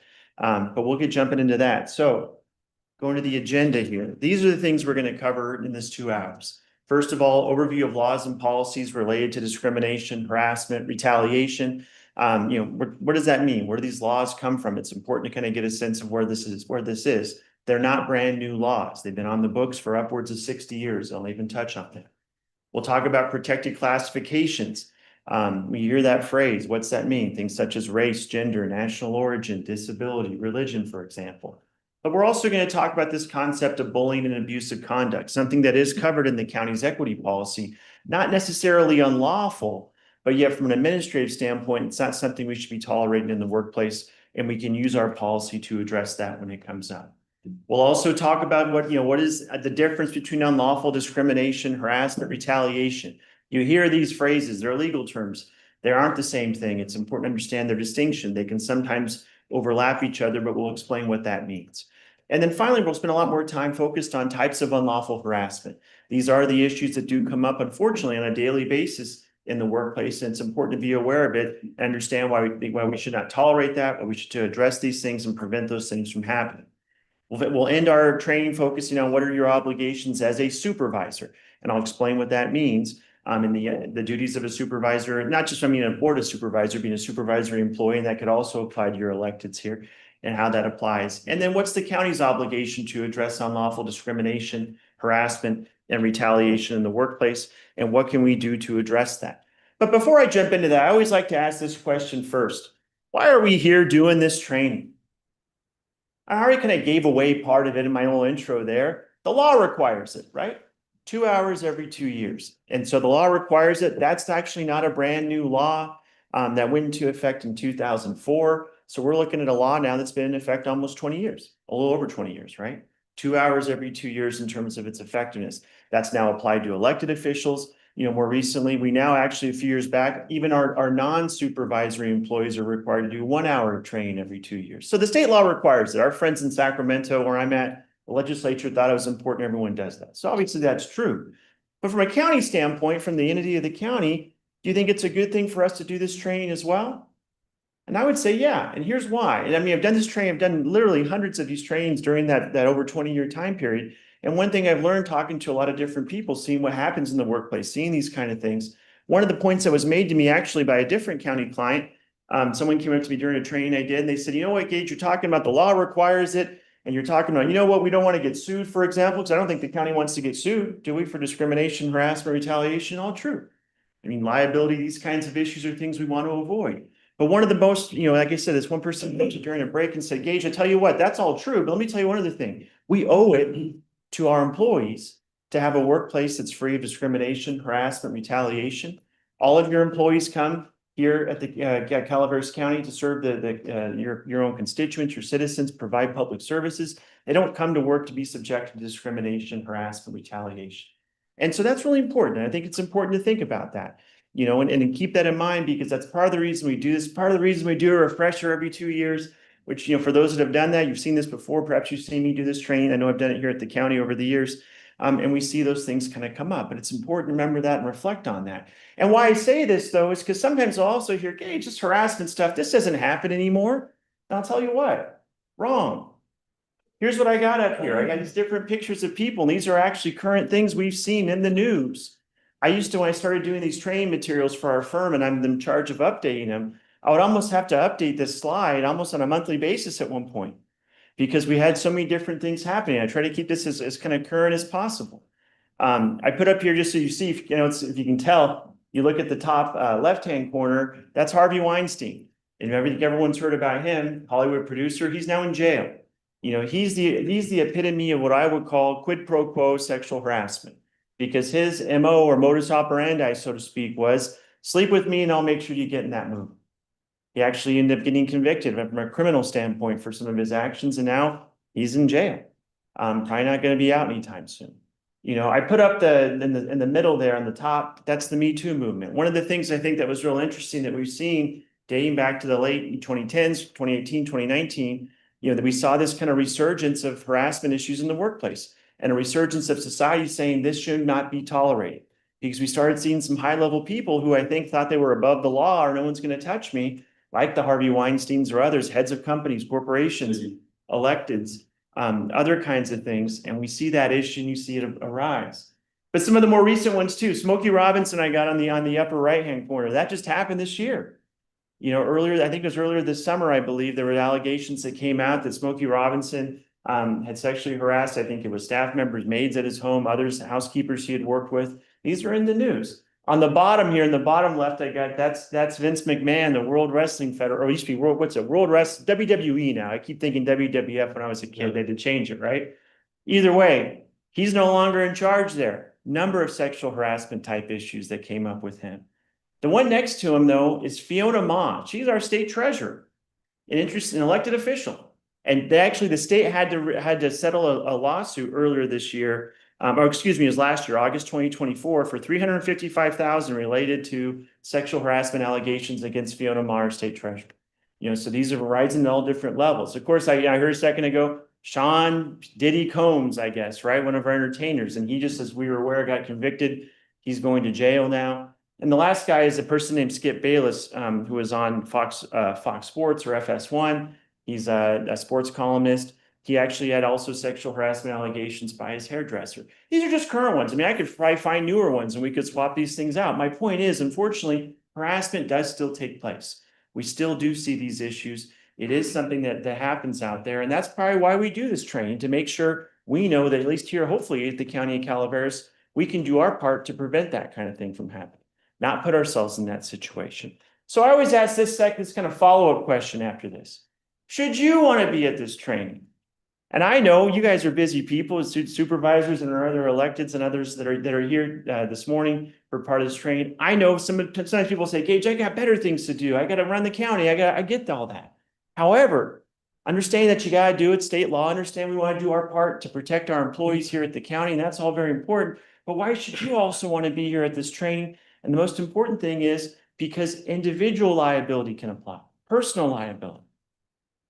Any individual, any employee, supervisor, non-supervisor, elected, it doesn't make a difference, can be individually liable if they engage in harassment.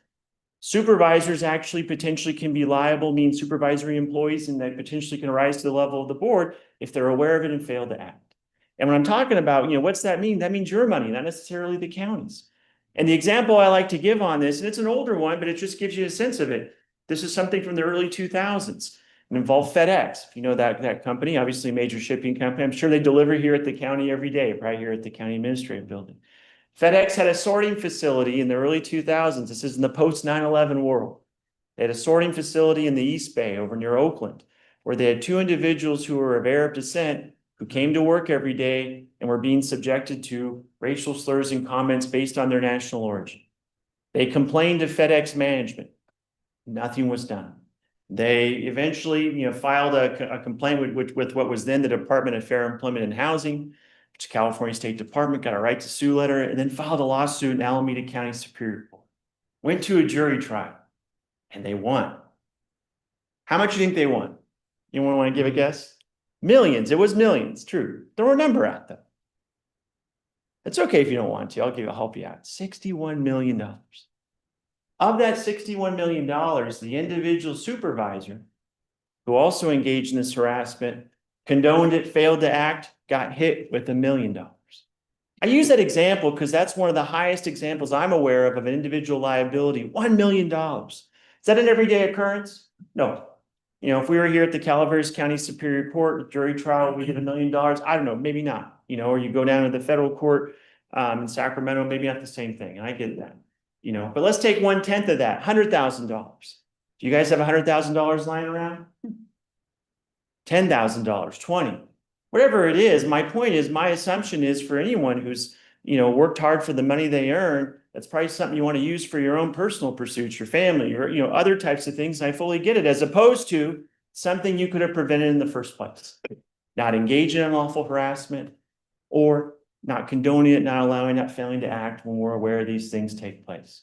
So when I say, should you want to be at this training? Yeah, because it protects you as well to make sure you understand what the laws are, what the potential liabilities, what the issues are that can affect you, and how that can hit home. Because I should mention too, especially when we're talking about other employees at the county or supervisors, if you're a supervisory employee, for example, who's aware of harassment and we get sued for it, you gonna have your job for long? Probably not. There's liabilities, all that there, all of which these are things we can address and we can try to prevent. So that's kind of the main idea. So when we talk about our training as we go through this, we're going to talk about what do we need to know and what can we do to prevent it. And that's going to be our goal that we're going to kind of go through as we talk about these things. Now, as I do this training, I'm going to go through, and because we have this on a PDF, I'm already giving you guys the answers on this. I'm going to give you 6 quick kind of true false things, and I'll explain that. It's just good to get some scenarios, be aware of some of these things. For some of you, this has been a refresher training. Perhaps it's a first time training for some of you as well. It's just good to be aware of this. The first true or false is harassment can be based upon any protected classification. And why that's true, and we're going to explain what that is in a few different slides. It's not just sexual harassment. I know that slide I had earlier with more current events, most of those individuals were sexual harassment type cases. Even the Me Too movement, that's by far the most common complaint lawsuits that we see are on sexual harassment. But when we talk about unlawful harassment, any protected category can invoke it. And this also includes that FedEx case I mentioned. That wasn't sexual harassment, national origin harassment discrimination. So any of those protected categories can create unlawful harassment, can create liability. And we'll touch on that. It's not just sexual harassment. That's why that answer is true. Number 2, anti-harassment laws do not apply to volunteers and interns. True or false? And the answer, as you see, false. Why?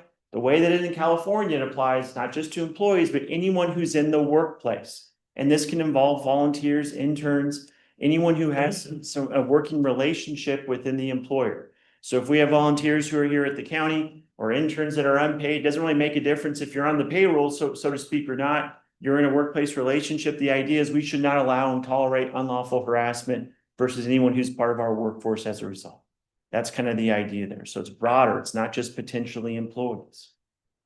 Next one. Employees who report harassment must put their complaint in writing. True or false? And the answer is false, but I will tell you, oftentimes when I do this training, a lot of people say, well, true, don't you want it in writing? And I'll tell you what, yeah, we do. To the extent we can get it in writing, you bet. And the reason why is, does it create a good record? Does it help us investigate further what took place and what happened? Yes, it does. However, on the flip of it though, if an employee doesn't write it down and instead verbally communicates a harassment complaint, are we still not on notice? Are we still not aware of it? One time when I was a younger attorney, this is literally in the early 2000s, I had a case for a client, they were a private sector client, they were like an oil change place, like a quick lube or something like that, so to speak. You know, I can't remember their name offhand. But they had a lot of teenage employees and stuff that worked there. And one time a female teenage employee came to the manager and said, hey, you know what? I feel uncomfortable around my coworker here. He's been kind of, hitting on me, asking me out, saying inappropriate things. Something should be done about it. And that supervisor said, oh, well, hey, that's not good. Here's a form, fill it out, and we'll look into it. But the employee didn't fill the form out. Now, does that mean the harassment stopped? Nope. And aren't we on notice? And what ended up happening was the employee didn't fill it out. And the employee instead went to what you would now is called the California Civil Rights Department, previously the Department of Fair Employment and Housing, filed a harassment complaint, and then they had to respond. And the member of the company tells me, well, we were just waiting for the response to come back, for that form to come back. That's not sufficient. You still should have acted to address it. Now, I always encourage any kind of supervisor, if you get a verbal complaint, should you write it down when you contact HR or others so we can look into these things? Yes, try to get that information the best you can. We want to encourage employees who report complaints to write those things down because it's going to help us do a better, more thorough investigation. Nonetheless, we can't force that because once we're on notice, verbal and or written, we have to act on it and we have to follow through on it. That's why that answer is false. Next one. Unlawful discrimination generally does not apply or does not occur, when a supervisor applies work rules uniformly. Now, when I say this one's true, here's the point I'm getting at here for a second. Just give you a scenario. Step back. Sometimes you read that and can get a little confused as to where I'm getting at here. Let's say I'm a supervisor here at the county. I'm a supervisory employee. I oversee, we'll say 10 employees in a certain county department. Fine. And among those 10 employees, I got people I like to work with, and I got some I just plain don't get along with. Not my favorites. All right. One of my coworkers that I oversee is Jimmy. Jimmy's a good guy. Worked with him for years. Real reliable. Never have to worry about Jimmy with anything. Does a great job. And then on the other hand, I got Jane. Jane's a newer employee, but frankly, not a very good one. And we just don't get along. We butt heads a lot. Now, Jimmy comes to work 10 minutes late. I let it slide. He's a good employee. I'm not going to do anything about it, right? I don't want to get him in trouble. Jane comes to work 10 minutes late. What do you think I'm doing? Oh, Jane, a little late today, aren't we? Here's a tardy. Give her a written notice or whatever, verbal, reprimand, discipline her for it. Could Jane claim unlawful discrimination under those circumstances? How come? What comes to mind in that situation? Equal treatment. Yeah, not fair, right? It's holding someone at a different standard than someone else. Correct. Not fair, not equal. I think that's the first thing that comes to mind when I throw that out there. Hey, man, that's not fair, and I agree. And interesting, it's not a good way of doing things. Why not treat people in the same manner and enforce the rules uniformly? But that's not really it. Where would the unlawful discrimination come from? It'd be a protected category. And in this situation, what's that protected category? Gender. Male employee comes to work 10 minutes late, doesn't get written up. Female employee comes to work 10 minutes late and does. Now, when I give you that scenario, does it really sound like I have some, animus against Jane because of her gender and that's what I'm trying to do? Probably not. However, I want you to remember, what's a judge or a jury going to see? How's it going to look when those things come up? How's that going to apply? And that's where if you start, deviating how you enforce things or, playing favorites with people or whatever it is, if that can create an inference of discrimination or invoke a protected category, all of a sudden we could have liability there, even though perhaps it wasn't even intended. And whether or not we have to go all the way to a trial or a settlement, those all take away resources from the county that you should be focused on other things.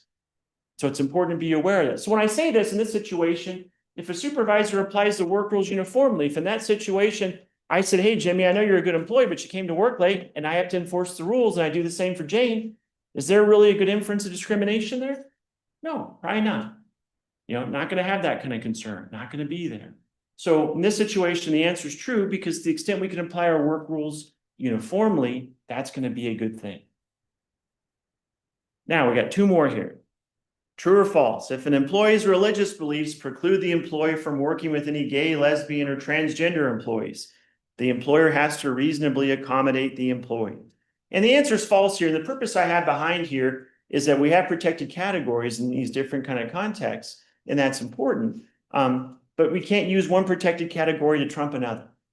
So I understand people, and these are sensitive things. There's religious beliefs, religion versus sexual orientation. Both are protected categories under California law, and we can't trump those. That's how that works. I want to give you the same idea. What if someone said, my religious belief says that I cannot work with African Americans? Will we have to accommodate that? No, once again, race and religion, you can't use one protected category to trump another, for example. So that's the kind of concept of what that has there. I understand for some people, these can be sensitive things, but in the workplace context, we have to make sure and apply our law here in California uniformly. Can I ask you a question on that? Yes, go ahead, Supervisor. Because here you did religion, and it can't trump another category, you're saying. But you see it go the other way sometimes. Well, in the same token, if someone says, let's see there. So if someone says, let's flip it.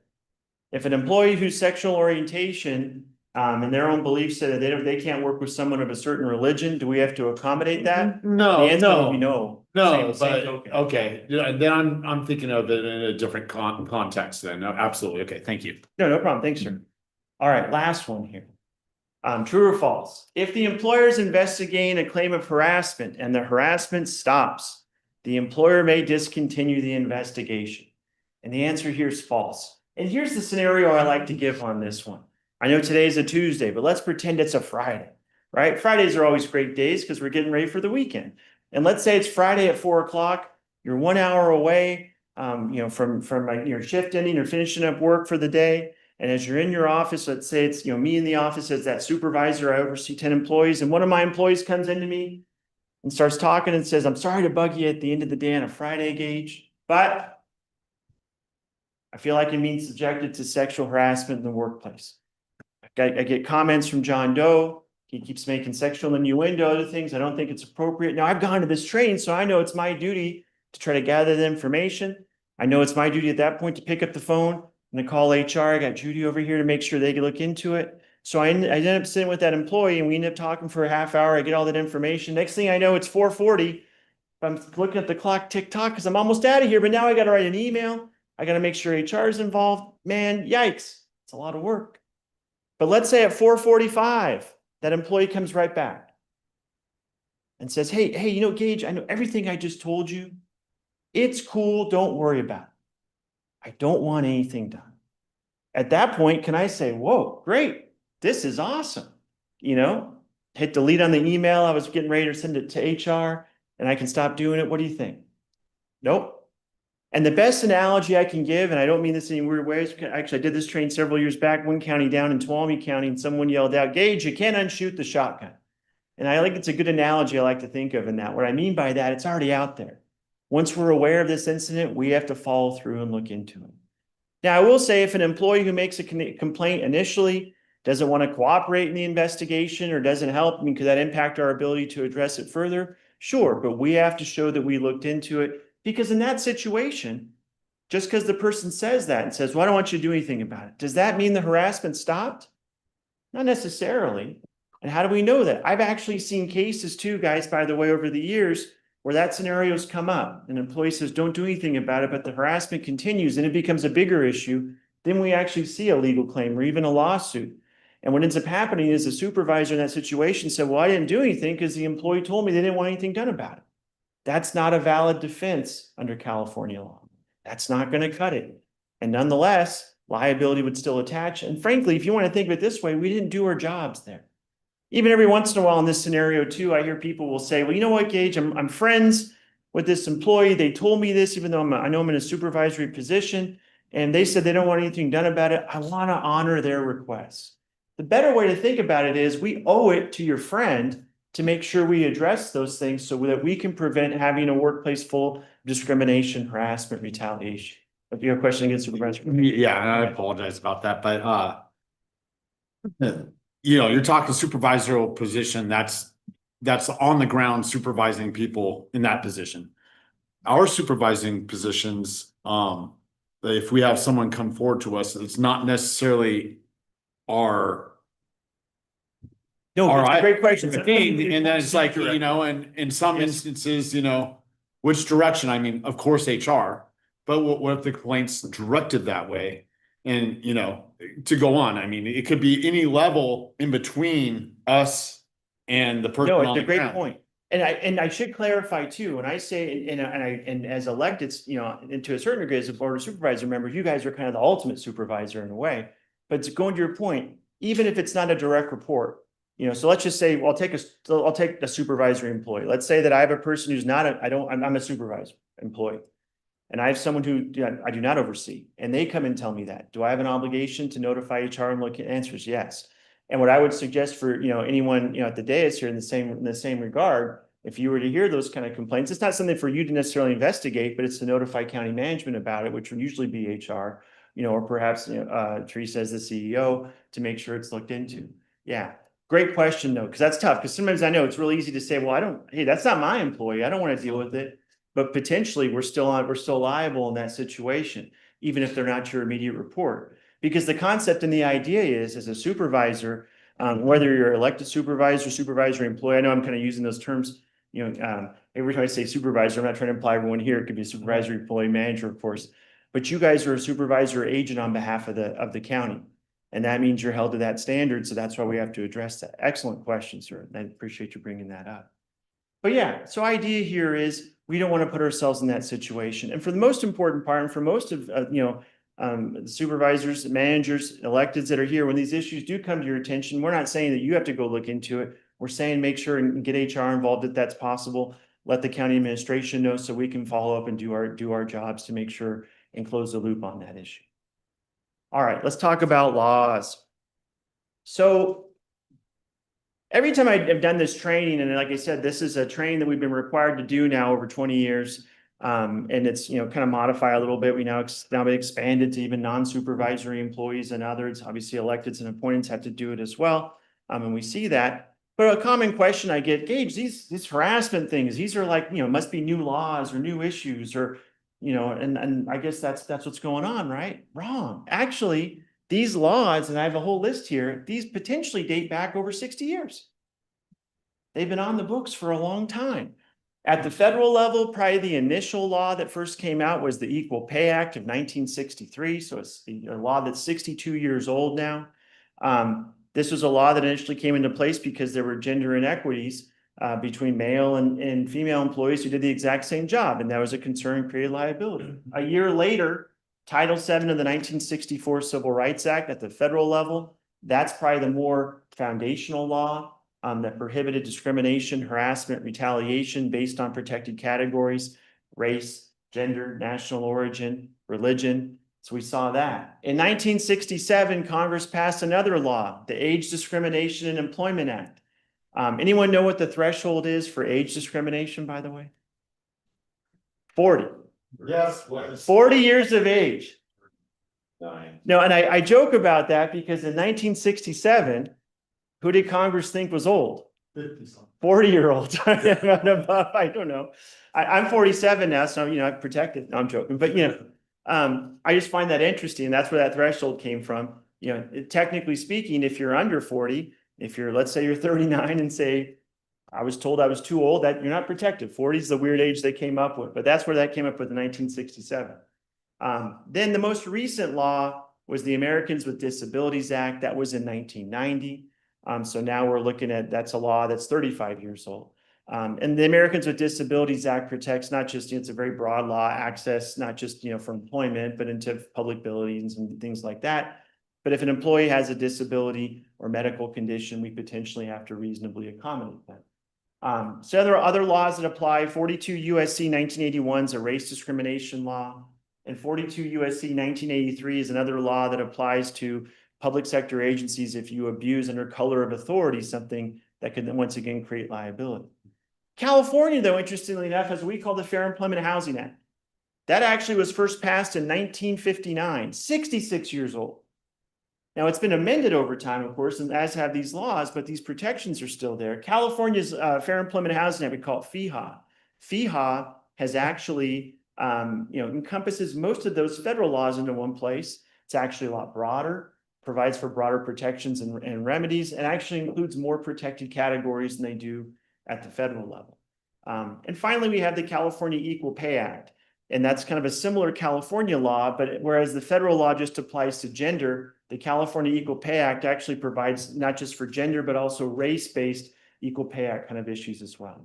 So these are not brand new laws. Now, why I point all that out, and I said, people think it's new and you see stuff. I think what's true though, having done these trainings now for over 20 years and talked to a lot of different people and kind of getting their experiences, yeah, these were on the books 60 plus years now, but the reality is they weren't enforced for several years. And what's the cause of that? It's awareness. Now we've seen a few different kind of instances in our history that's really brought the awareness of harassment, discrimination issues to the forefront. And I think that's helped, make people more aware. We can't tolerate this stuff. The first one that comes to mind, honestly, this was in the early 1990s, and it involved a Supreme Court nominee, Clarence Thomas. And if anyone remembers that, I was a kid at the time. And so he was appointed by President George H.W. Bush, or Bush 1, who's now passed, the former president. And why I bring that up is real interesting. He as we know, these judicial nominations, especially to the Supreme Court these days, pretty contentious, right? Anytime that comes up, you see hearings and all sorts of stuff. Prior to Clarence Thomas, for the most part, those Supreme Court hearings weren't a big deal. They were actually real easy, and they came by really quickly. That all changed with Clarence Thomas, though, because he's appointed. He was a federal appellate court judge.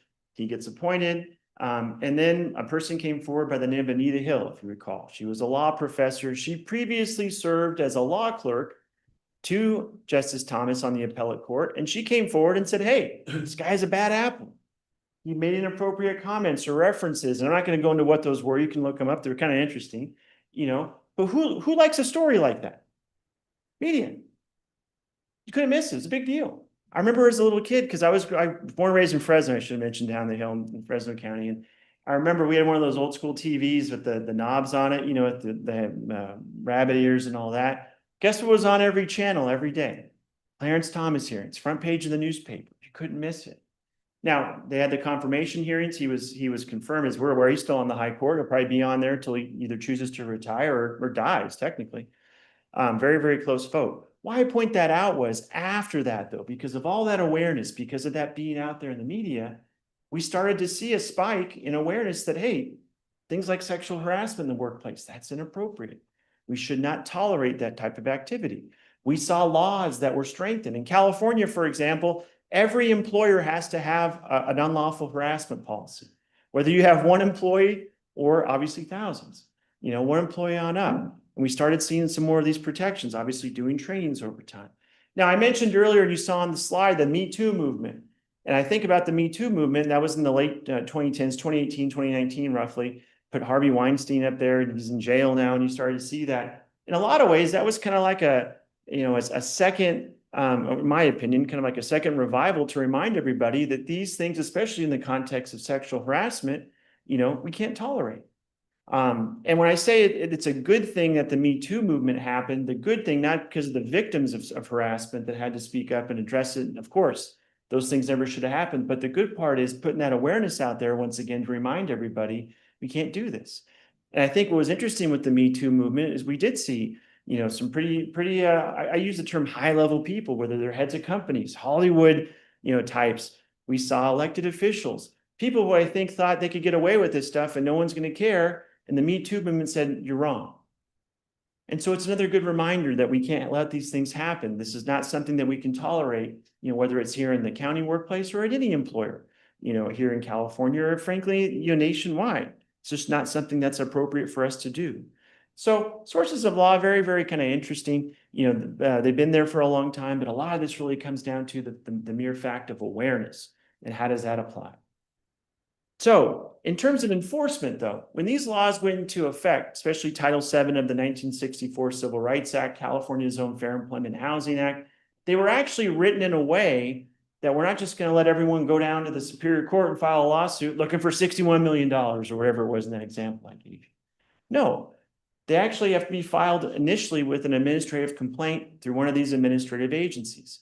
The U.S. Equal Employment Opportunity Commission for Federal Claims, which is the EEOC, or the California Civil Rights Department, which used to be called the Department of Fair Employment and Housing. They got renamed a few years ago. That's for any kind of FEHA claims. And the reason for this was, and the whole idea why we have these administrative agencies is that the whole goal of these laws is that lawsuits technically should be a last resort. The ultimate goal is these issues come up, let's remedy them and get the person back to work.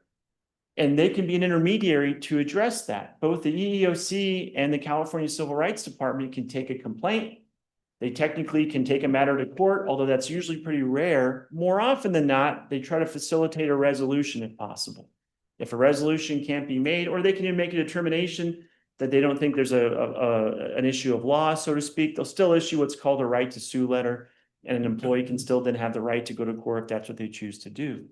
Now, what's interesting is there are statutes of limitation, though, for each of these two to file a complaint.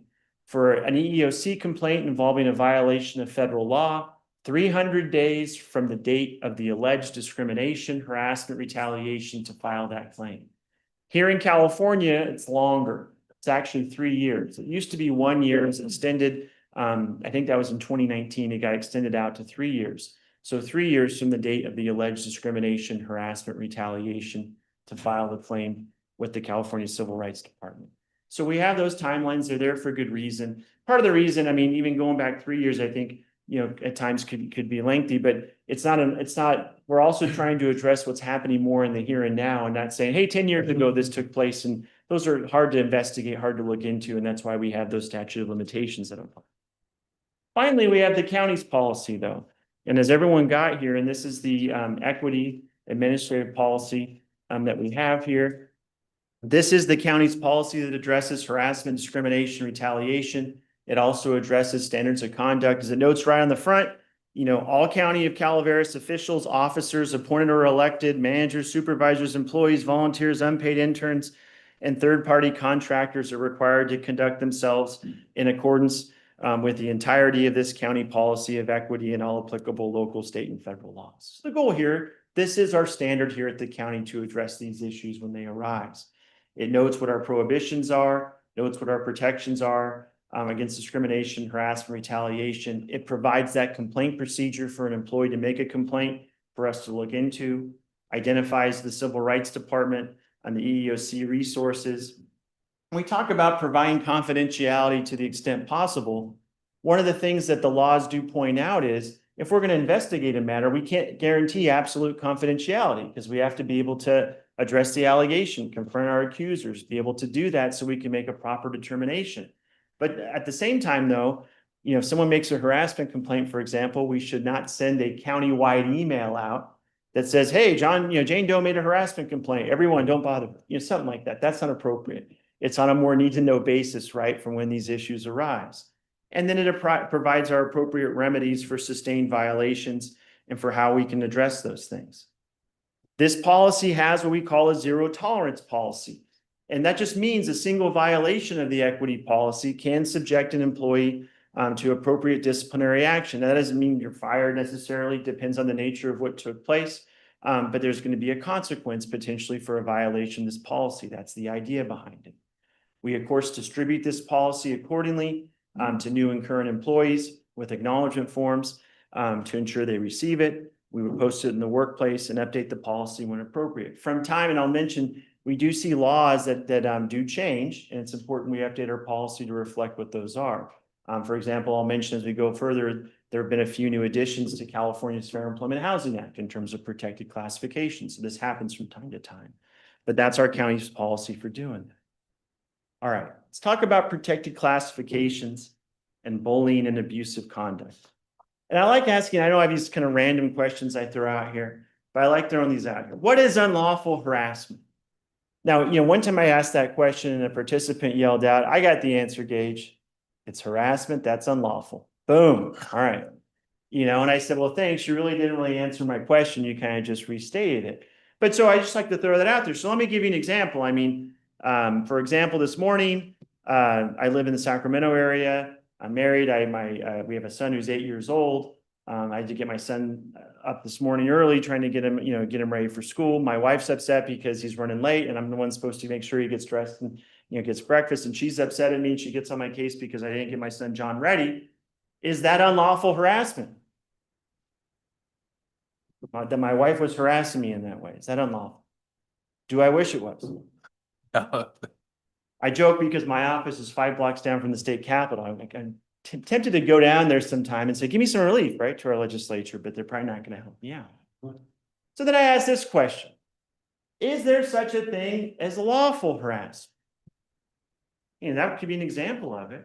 But I'll give you a better example here. Let's say, for example, back in the day when I was a lowly associate at Liebert Cassidy Whitmore, where I work, and, you know, trying to make my way and whatever it was, and hypothetically, let's just say I wasn't doing the best job.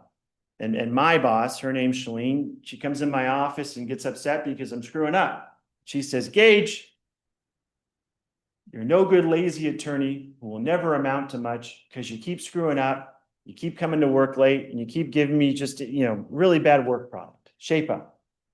And she walks out and slams the door. Is that unlawful harassment? What do you think? I mean, I don't like being called no good and lazy, and that's not the nicest way to approach it, right? Yeah, I don't know. How about this? Same scenario, but what if she says this instead? Gage, you're a no good, lazy white boy attorney who will never amount to much because you keep coming to work late and you keep giving me substandard work product. Shape up, lazy white boy, and slams the door and walks out. White boy, though, meaning protected classification. So I give you that example, and the reason why I say that, though, is because I will say, and I was just talking to a client about this yesterday. The terms harassment, and another term that we'll use that these are legal terms, hostile work environment. If you've ever heard that, these are legal terms, but they're all predicated on there has to be a protected classification in place. What is not unlawful harassment is what a person believes on their own is unlawful. And I'll give you an example. On occasion, I was talking to a client yesterday. This guy was a manager, and he told me an employee said, "Hey, I'm being subjected to a hostile work environment." I said, "Well, what's the employee upset about?" "Well, she's a probationary employee who's not doing a very good job, and her supervisor's trying to give her constructive criticism, and she says that's a hostile work environment." What do you think, guys? No, it's not. It's part of the workplace. You know, it's easy to throw that word out there, but it has to be backed up by one of these. Now, in that example, when you guys cut onto it, lazy white boy, so to speak, which means race, potentially, and gender in that example. That's where it has to be triggered there. So these are your protected classifications that we have under state and federal law, and that apply. Sex, gender. California also has gender identity and gender expression, as we're aware. So individuals whose gender identity is not that which they were assigned at birth, potentially protected. I know it's a sensitive subject for some, understandably, but in the workplace, it's a protection here under California law. Sexual orientation is also under California one. Individuals who are gay, lesbian, bisexual, for example, once again, they have a protection under California law. That's a protected category. Race, national origin, color. Those are pretty easy. Disability and medical condition. I mentioned earlier on our list of laws, the Americans with Disabilities Act, or the ADA, very common, people are familiar with that. And that was passed in 1990. California's Fair Employment Housing Act also actually even has broader protections against people with disabilities and medical conditions. This one's not an absolute protected category, but what the law requires, for example, is if someone has a disability or medical condition, we have an obligation to see if we can reasonably accommodate that. And just to give you a sense of what I mean by that, I'm just going to give you two very examples on the far extremes. If we have an employee who comes forward and says, "Hey, I have a doctor's note," and perhaps even wants to, to self-disclose that I have carpal tunnel syndrome, and I type a lot at work. I need my accommodations to get one of those wrist rests so that I can, do that and it won't aggravate it. Can we reasonably accommodate that? What do you think? Yeah, those things cost what, $10? I don't know, probably even less than that. That's something we can do, and guess what? That person's right back to work getting their job done. What if, on the other hand, and now, I know we have the sheriff's department here, if you have an applicant to be a sheriff's deputy who comes and says, and has no arms or legs, and says, "I want to be a sheriff's deputy. I think I can do it." Do you guys think you guys, wow, okay, I want to hear this one. My hunch is to be the other way around, because the essential functions of the job to be a sheriff's deputy would have to be to, meet certain physical standards, be able to affect the powers of arrest, to do some of those things. And that's probably going to be a difficult thing to do if you don't have any arms or legs. That's my hunch. Well, if you guys make it work, I want to hear all that. I like, that may be true. Now, whether there's an AI deputy or something, we can, that's another story. Fair enough. But I use those examples. I mean, and I should point out, this is true. Case by case are going to dictate that. You could actually have two employees in two different jobs with the exact same medical condition and work restrictions, One we can accommodate, one we can't, because it's all going to depend on what their circumstances are. And so that's exactly true. That's what we have to address. Next one's genetic information and characteristics. This is one that was passed. There's a federal law called, it's called GINA, which stands for the Genetic Information. I'm trying to remember what the N is, another act. Nonetheless, the genetic information part of it, though, is we can't use a person's genetic characteristics to deny employment. Now, the only example I've heard where this comes up that I can think of, and that's why this law was passed around 2010 or so, was where I think there were some employers, probably in the private sector, who would actually ask people about, what's your medical history or what's your genetic history, like on an application. Any idea why they might be asking for that? Group health insurance premiums. Because the fear is, if we hire someone who has a genetic or medical history, family history of, I don't know, whatever, cancer, let's pick whatever thing, that's going to make our premiums skyrocket. The reason why that's unlawful, though, is, guys, I'll tell you, everyone in this room, I'm sure we have family histories, genetic histories of all sorts of conditions and ailments. Doesn't mean you're going to get them? Not necessarily. And we can't discriminate someone based on that. So not a very common one, but that's probably the most common example or that one. We talked about religious creed. So we obviously have freedom of religion here in the United States. So based on that, we can't discriminate against someone based on their religious beliefs. And similar to a disability accommodation, if someone has a religious belief, or like, for example, that they can't work on the Sabbath or something like that, we have to see if we can reasonably accommodate that in the context of their job. Marital status. This is kind of an interesting one. This is here in California. It's probably also implied at the federal level under gender discrimination. But we can't ask someone, especially this is where this comes up in the employment context. We can't ask someone, are you single, married, or divorced? And here's the basic reason why. What difference does that make to their ability to do the job? None whatsoever. And I've talked to people over the years on this one, and it's almost exclusively the feedback I've received has been from females, from women over the years, who said that that's what they would ask. And there perhaps would be a stigma if you were divorced or not married, and they would deny employment. That's ridiculous. Has nothing to do with anything. That's why that's unlawful. I will say, the one area, and this doesn't come up because hopefully most of my clients I work with don't ask that question on an application because it's unlawful. But where I could see it come up, and you gotta be careful, is, we don't want to solicit someone's marital status. Like, let's say in a job interview, sometimes that's just done in small talk. Hey, are you married? You got a family? Probably not intentionally being done that way, but try to avoid that kind of inference. If someone self-discloses these things, totally fine. It's just, we don't want to make it look like we're, compelling that or trying to make it, determination based on this. Military and veteran status. This was added to the Fair Employment Housing Act about 10 years ago. I could tell you that, I would hope any employer, including here at the County of Calaveras, honors those who have military service or are veterans of the military, and we don't discriminate, harass, or retaliate based on that. I don't feel like this is a huge issue, but it's a protection that we thought was sufficient from our legislature to make sure and ensure. So that's another one that comes there. I talked about age, 40 years of age and older. Now, age discrimination is interesting in that way, or even age harassment. The whole idea behind age discrimination, though, is you're 40 years of age and older, you suffer an adverse employment action, which is usually termination, and you're replaced by a younger worker, and you're still capable of doing the job. So if you're over 40 and you're, have nothing to do with your age, you're not doing the job correctly, that has nothing to do with it. That's not a discriminatory act. But there is such a thing as age harassment. Sometimes I joke around with, doing this training as point examples. If people are calling others, hey, grandpa, old fuddy-duddy, this kind of thing in the workplace, not a good thing to be doing. That could be age harassment based on that. There was actually a California Supreme Court case, this was in the late 2000s, that involved Google. And you guys all know Google. I feel like it's Google everything these days, And it's really interesting. I had two friends out of college that worked out at Google in the early 2000s. And the way they explained that environment when it was kind of growing was that it was basically people were on roller skates and they'd play board games in the middle of the day. And it just kind of not your typical, I wouldn't say very contrary to I'm sure what happens here at the county on a day-to-day basis when we're serving the citizens here at the county. Either way, in this case called Reed versus Google, this guy Reed, he was in his early 50s and he was like a mid-level manager at Google. But his superiors were actually younger. And they would tell him and call Reed, they would call him old fuddy-duddy.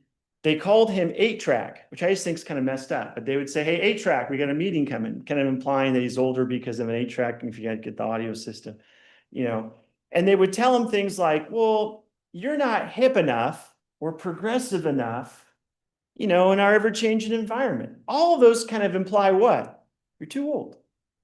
Now, the underlying evidence, as I understood in that case, was this guy Reed was doing just fine in his job. There weren't any like fatal flaws or errors, but what ended up happening was he eventually got terminated and was replaced with a younger worker. So he sued, took it, you know, to the Superior Court. Google actually tried to get the case thrown out. They appealed it all the way to the California Supreme Court, who came back and said, hey, look, you know, because Google's point was, well, we have a management right to pick who's the right fit, and that's not, you know, this case should go nowhere. And the court said, yeah, you do have a management right. But when you're calling the guy 8-track and old fuddy-duddy and saying he's not hip or progressive enough, I think a jury can decide whether that's age discrimination or not. So guess what happened after that? Yeah, Google wrote a settlement check pretty quick and moved on. But that's an example of age discrimination.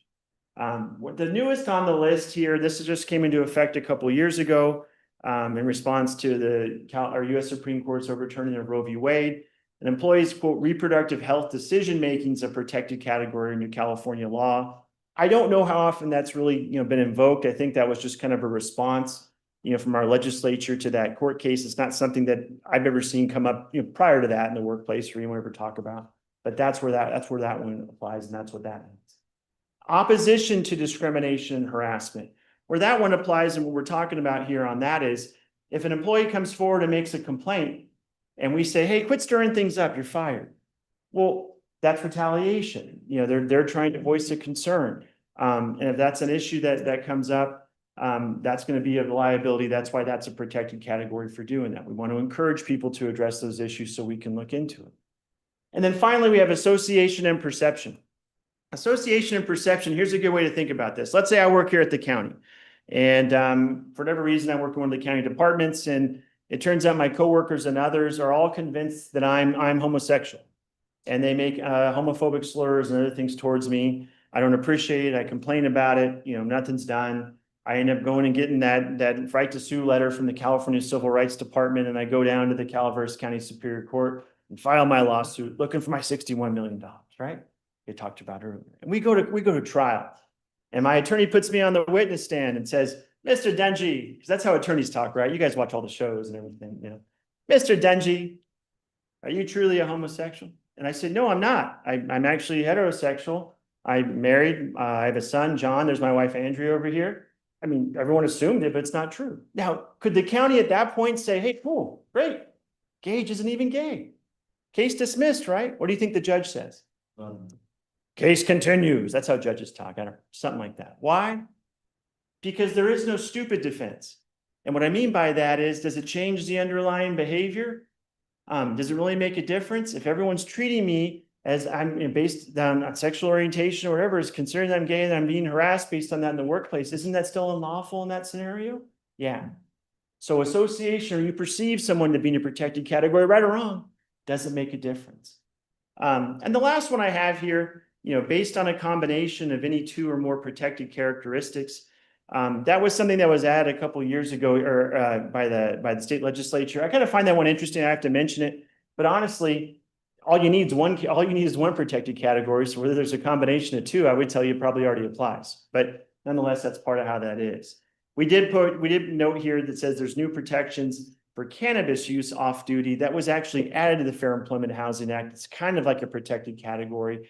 Not as much relevant. We don't usually see discrimination, harassment based on that, but that's when the legislature chose to put that. So that's why we note that then. Let me cover a few quick things and then we'll take our break. Gender identity and expression. As part of this training, the legislature requires us to address a few things with respect to that protected category. All employers must permit employees to use the restroom that corresponds to their gender identity or expression. We have to refer to employees using their preferred name, gender, and pronouns, and designate single occupancy facilities using gender neutral signage, like restrooms, for example. And we must not enforce dress codes more harshly against a person based on their gender identity or expression, or discriminate against an applicant for failing to designate a gender, or if they designate a gender that is inconsistent with the applicant's sex assigned at birth. or inquire about or require documentation to prove an individual's sex or gender. Now, what about bullying or abusive conduct in the workplace? And I think this is kind of interesting because we do hear this phrase a lot, and actually your equity policy does address this.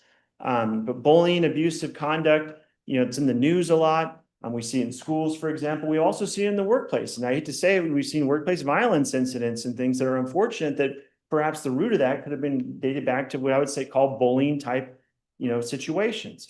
So when we talk about this, the legislature actually a few years back said, bullying and abusive conduct technically is not unlawful. You can't go down to the Superior Court and file a lawsuit and say, I'm being bullied. Or it's for $61 million, or whatever it is, right? It actually get thrown out. There's no actual legal basis for that claim. Part of that, though, is because if I asked all of you and everyone in the room to write down your definition of bullying, it's very much a subjective, kind of thing. It's really hard to kind of quantify in a legal thing as opposed to unlawful discrimination, harassment, retaliation based on a protected activity or protected category status. So to give you a sense of this, kind of a rough definition of bullying, abusive conduct, conduct in the workplace with malice that a reasonable person would find hostile, offensive, and unrelated to an employer's legitimate business interests. And this can include verbal abuse, derogatory remarks, insults, threatening, intimidating, humiliating physical or verbal conduct, or undermining of a person's work performance. But even though that's not unlawful, our equity policy that everyone has a copy of, we do address that in here. And from an administrative standpoint, we should take action in that situation. Because I would say this from a more, practical standpoint, if someone's getting bullied in the workplace, what's not getting done? Work, right? And I'm not just talking about the victim of the bullying or the aggressor of the bullying, everyone else who's not doing their work because they're watching. It's an unnecessary distraction in the workplace that we cannot tolerate. And that's why we have it in the equity policy. That's why we address these things when they come up. So when we talk about bullying versus unlawful harassment, what's the difference? Because they both involve offensive conduct, things that can be pervasive or severe, or that goes beyond mere incivility.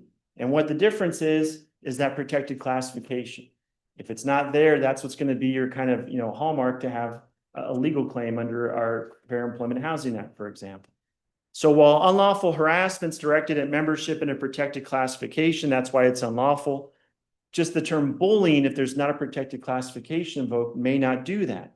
But we still shouldn't tolerate it. That's why we have it in our equity policy. That's why we enforce those issues and we don't let that take place or occur. Now, before I go to the next section, let's take our 10-minute break. We're right here at noon right now, and we'll come back at 12:10.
Okay.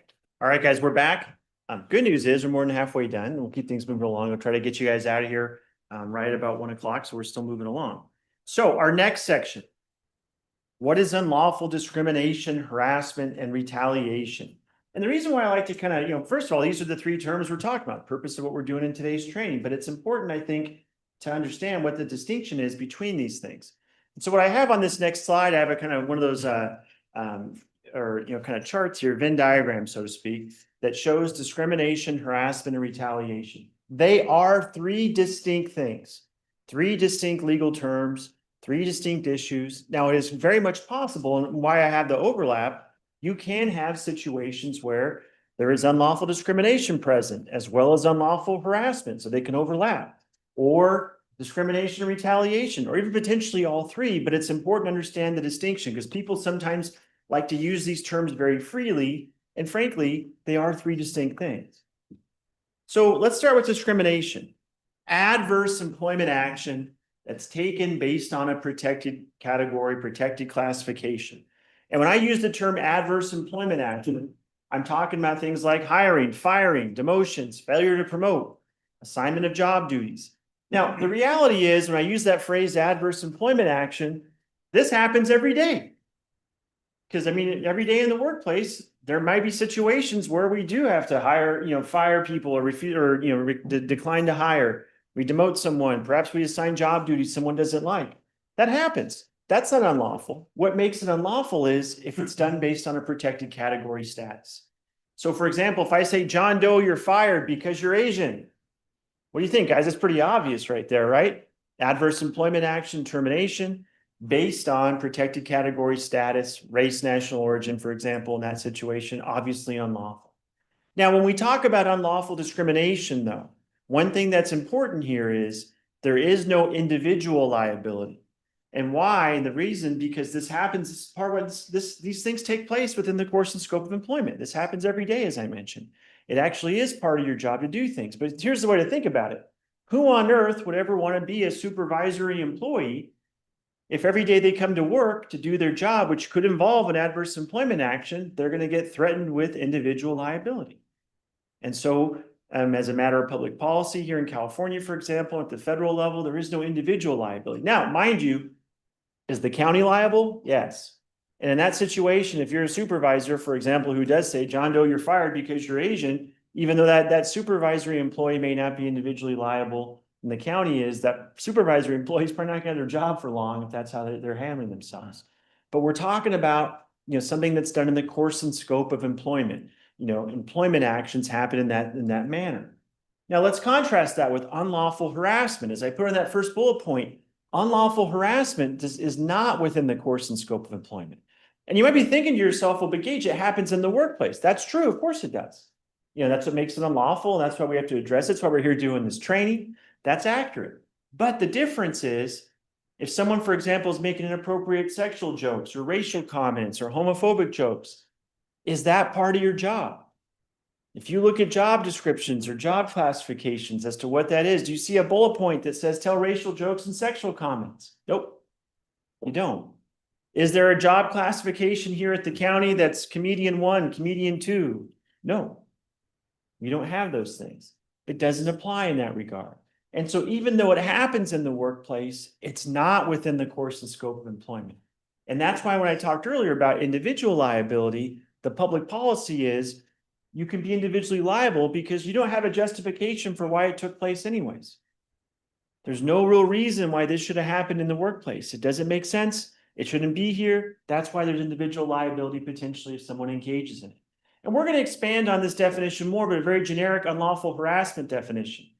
Verbal, visual, or physical actions that are unwelcome and directed to or related to an employee's protected class. And this also includes actions by towards employees, independent contractors, vendors, other non-employees like volunteers, paid interns. It's anything that happens in the workplace, so to speak. For example, even if we have a vendor that comes and let's say we have I mentioned FedEx earlier, the FedEx delivery man who comes on a daily basis to the county, makes inappropriate comments to our employees of a sexual nature, and that person complains, we have an obligation to look into it. Because once again, we're protecting our workplace from that type of behavior. And so we have to address those things if they come up. Now, the last one here is unlawful retaliation. And unlawful retaliation, as we talk about here, this is the kind of after effect of discrimination, harassment. And when first part, someone engages in protected activity, they make a harassment complaint. Perhaps they participate in an investigation of a harassment complaint. There's an adverse employment action. As I mentioned, they're terminated, they get demoted, they get their job duties reassigned, and there's a causal connection or a link between those two activities. So if I make a harassment complaint today, I'm a county employee, I make a harassment complaint today, and tomorrow I get fired, could that be unlawful retaliation? Potentially. You know, doesn't look good, at least on the surface, unless something else independent led me to get, terminated in that, because it looks like that's linked. On the other hand, if I make a harassment complaint today, the county does its due diligence, they look into it, let's say the complaint's sustained, they take appropriate corrective action, and 9 months from now, I start coming to work tardy all the time, and I eventually get terminated for excessive tardiness. Is that really unlawful retaliation because of my earlier harassment complaint? Probably not. Probably not a causal connection. It's probably unrelated. But obviously those kind of links make a big difference here.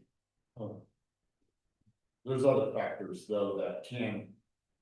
Oh, yeah, no, and I guess I should go back to that. They give direction to do something that you. All this depends on the underlying nature, case by case, of what took place. Yeah, just giving an example, the supervisor that is of work, a distinction could have. I turned it on, Gary, after I was done. Okay, going on though here. So case study. Jody files a sexual harassment complaint against her coworker, Don. While the agency investigates Jody's allegation, Don is upset about the complaint and tells the other employees in the department that Jody's a no-good liar and tells her supervisor that she has a poor work ethic, resulting in Jody's demotion to a lower position. Has Jody been subjected to unlawful retaliation? Yeah, potentially so, right? In that example, Jody engaged in protected activity. She made a complaint. As a result of that complaint, because the person was upset or engaged in retaliatory conduct towards her, she was demoted, had an adverse action that's probably linked to that complaint. That's where that could arise. Now, what if instead Don ignores Jody at work following the harassment complaint and leaves the room whenever she comes in because he does not want her to accuse him of anything else? Would that make a difference? Maybe. Now, I want you guys to think of it this way. Who here likes being accused of anything?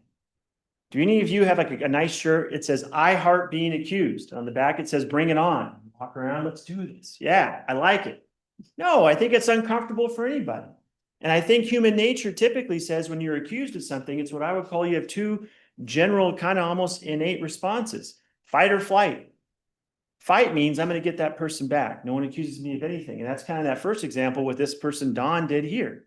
Flight's where you avoid the person. All right, I'm not gonna go around Jody. I'm gonna avoid that. Flight may be just fine. We may encourage flight to avoid future incidents happening. However, what if it turns out that Don's job on a daily basis is to interact with Jody, and now he's given her the silent treatment and refuses to talk to her? Could that be an inference of retaliation potentially, or affect her ability to do her job? Potentially. It's an awkward scenario. I'm just pointing out that's what things to think about. And so anytime, if you have an employee who you're the victim, you're the person who's accused of something from that standpoint, you don't want to dig the holes of unlawful retaliation. Obviously, refer the accuser to a superior, report the accusation yourself. But that third bullet point is probably the most important. You really want to put yourself in a refrain from any action that could be interpreted as unlawful retaliation. And that's tough because human nature sometimes tells you otherwise, right? But you want to put yourself in a better situation. It's not the end of the world, but we have to move on from those things. If you did do something wrong, we take our constructive counseling or whatever the issues are, we cooperate, we move forward, we follow the policy, and we go on to the next day. That's kind of the main idea there. But let's talk about types of unlawful harassment. There's two types that are out here. And at least how the law has taken that concept of the term harassment and how does it really apply? It's been kind of deviated by the courts into two different types. The first is called quid pro quo, which is Latin for this, for that, or sometimes I call it economic harassment. And then two, the second one is a hostile work environment or environmental harassment. And so when I think about the first one here, which is quid pro quo sexual harassment, as I mentioned, I call this economic harassment. Sometimes, guys, I call this classical sexual harassment. And why I call it that is this is what a lot of people think about when we think about sexual harassment, and mostly because this is the most extreme form of it. This is also what we see in the movies and on TV and, even some of the headlines. Gosh, think about Harvey Weinstein, for example. What was his MO? Sleep with me and I'll make sure you get in that movie. Now, my example I put here is sleep with me and I'll make sure you get that promotion. Like I said, you see this in the movies and on TV. I used to joke around doing this training that if you ever watch old 80s and 90s movies that are on the USA Network or TBS or TNT on any given weekend, you may see this scenario come up, and Hollywood has its own little stereotypes of who the quid pro quo sexual harasser is, wherever it is, that's just, you see those kind of things that come up. But I'm hoping everyone, when you see this example as well, I hope we all fully understand this is entirely inappropriate behavior. I hope no one's writing down on their sheet, hey, that's a cool pickup line, Gage. Wrong, wrong, wrong, wrong. This is entirely inappropriate. Sleep with me and I'll make sure you get that promotion. Not a good thing. We shouldn't be tolerating that kind of thing in the workplace. And when we go to what that means and what are the elements of economic harassment, here's what we have. Job benefits promised, explicitly or implicitly, in exchange for sexual favors or denied if sexual favors are not given. Sleep with me and I'll make sure you get that promotion.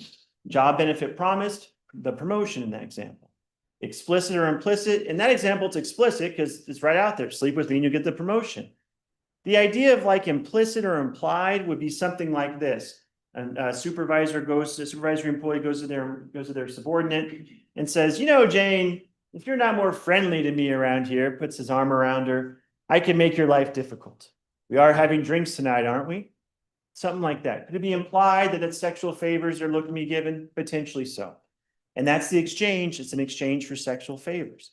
Now, quid pro quo sexual harassment, why this is treated differently than hostile work environment is because the severity of it. When you see this scenario, this isn't good.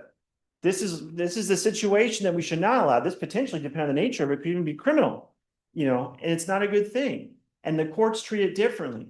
So actually, when we can establish that quid pro quo sexual harassment has occurred or has taken place, what the courts say is you establish those elements, strict liability applies. Strict liability is a fancy way of saying that if we go to court and that's established, you're not asking the jury who's liable, they're already liable.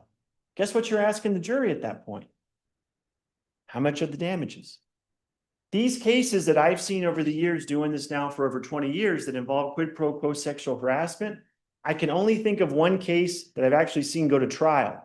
All the other ones exclusively settle out of court because the writing's on the wall, it's game over, this isn't going to go well. And you're seeing liability, you see settlement, payments, all things that can be avoided. These are entirely inappropriate things because it's entirely about an abuse of power. So let's give a case study here. Sonia is the finance manager and oversees accountant Leo, among others, at the county. Leo's current assignment includes preparing department budgets, a highly coveted duty that involves overtime. At one time, Sonia and Leo briefly dated, but Leo ended the relationship because they have to work together. Sonia still regularly flirts with Leo in the workplace and makes comments to him that they should, quote, get back together. Irritated by the flirting, Leo confronts Sonia and tells her to stop. Sonia tells Leo she'll just reassign him to the less desirable job duties of audits at the county, which has no overtime if he does not, quote, chill out. Is Sonia liable for quid pro quo sexual harassment? What do you guys think? Yeah. Now, I will point out sometimes what we do see with quid pro quo sexual harassment, this kind of goes to this example, is people who do date in the workplace. That happens. That can come up. But then those relationships go bad. That's not a good thing. And anytime you have a direct supervisor and subordinate who date, could that be a liability for the county? Potentially so. And I work with agencies that have, more explicit rules to address that. The county potentially here may do that as well. But the idea is we're trying to, avoid a situation where we're creating liability because of a personal relationship that can go bad quickly. And the other parts too is when you have a direct supervisor and subordinate who are dating, what else do you see? You see favoritism claims from other employees, other kinds of concerns. And when they break up, then you see that retaliation, or you see these kind of scenarios here where this can also apply. So we also see it that way.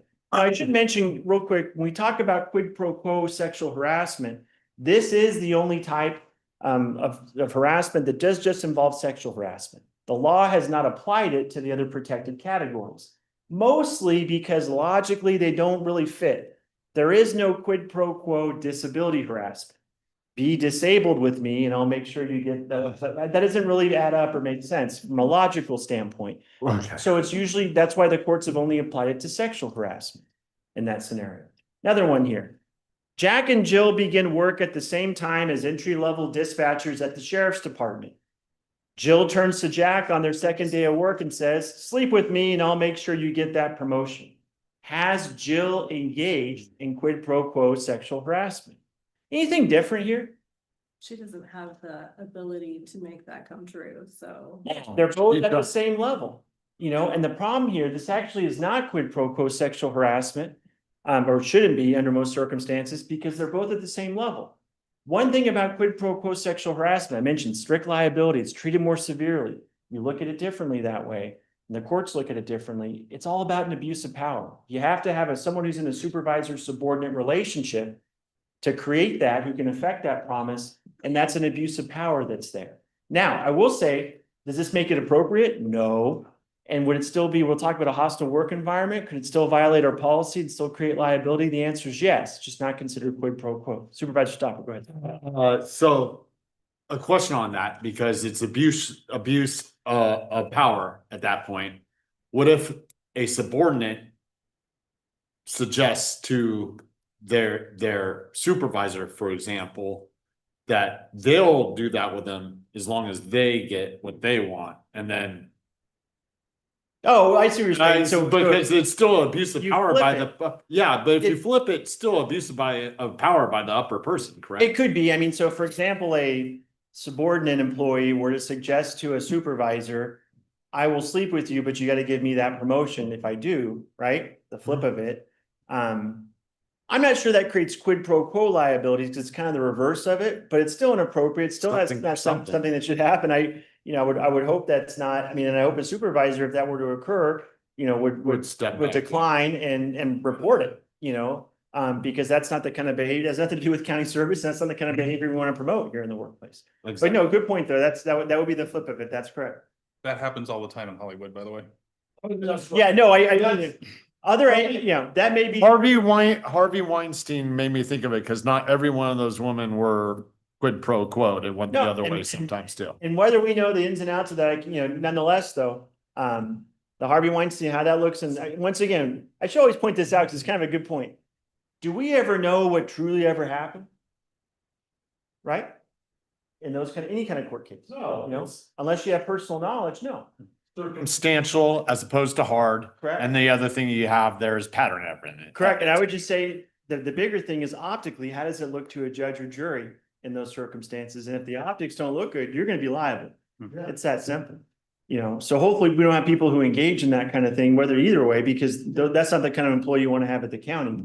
And that could be an issue. Yeah, and I don't know what happens. I've never worked in Hollywood. Can only imagine. I will say one thing that's funny about Hollywood, just going to that, when we saw the Me Too movement, you see these things and you see like Harvey Weinstein and other things. If you ever watch Hollywood movies and prior to the Me Too movement and you see how they portray themselves being movie producers, Yeah. they're at pool parties and there's a lot, it almost is kind of like that's how it was and everyone was okay with it until they weren't, Yeah, they glorified it, Nonetheless, though, I think going back to the benefit of the Me Too movement we mentioned earlier, that was a great way to say, hey, that's wrong.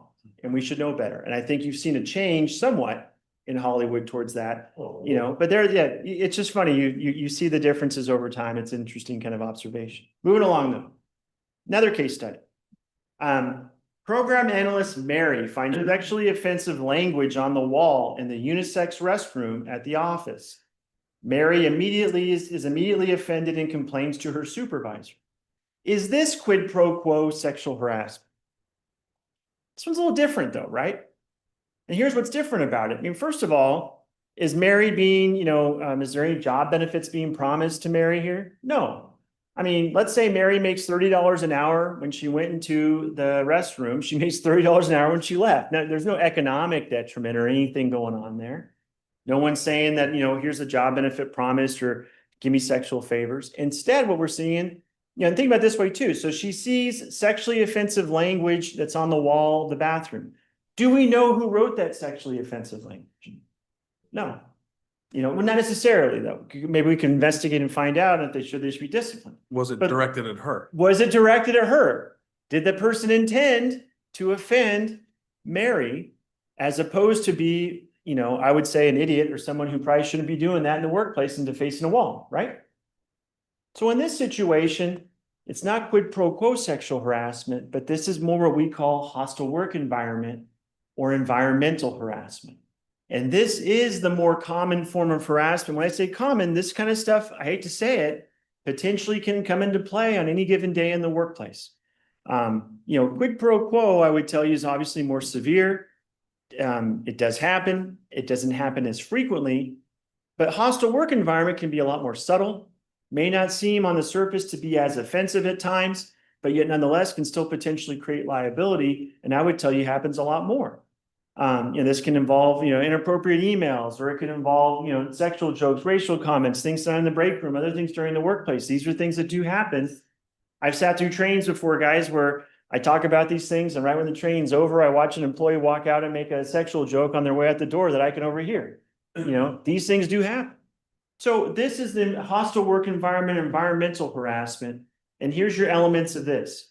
The first one, there must be a protected category involved. So we go back to that list I had. All of them are now in play. Race, gender, national origin, gender identity, sexual orientation, religion, disability, age, if you're 40 years of age or older, all these potentially apply. So they now all come into play. There must be physical, verbal, or visual harassing conduct. Now, in the next couple slides, I'm going to give some examples of that. So we'll come back to that. The behavior must be objectively and subjectively offensive and unwelcome. Now, this one's kind of interesting when you hear that. Objectively and subjectively. Let's start with subjectively. Subjectively means the individual is offended. Objectively offensive means society as a whole would be offended by that type of behavior. And the reason why the courts require you to have both is because if it was just subjectively offensive, guys, we would have lawsuits coming out the windows of the courthouse, because the laws aren't here for people's sensitivities. They're here for what we find as a whole would be potentially offensive. Now, I say that because there are some people, sometimes you hear, I've heard a lot of different phrases over the years, eggshell, very sensitive kind of people. You say hi to an employee, they feel offended. Hi, good morning, harassment. And they walk away. I said hi. Society probably would not find that to be a harassing type behavior, in that regard. Now, if on the other hand, though, when we talk about objectively offensive, what the standard that the law looks at is, how would the reasonably prudent person, that's usually kind of phrase used, within that protected category view it?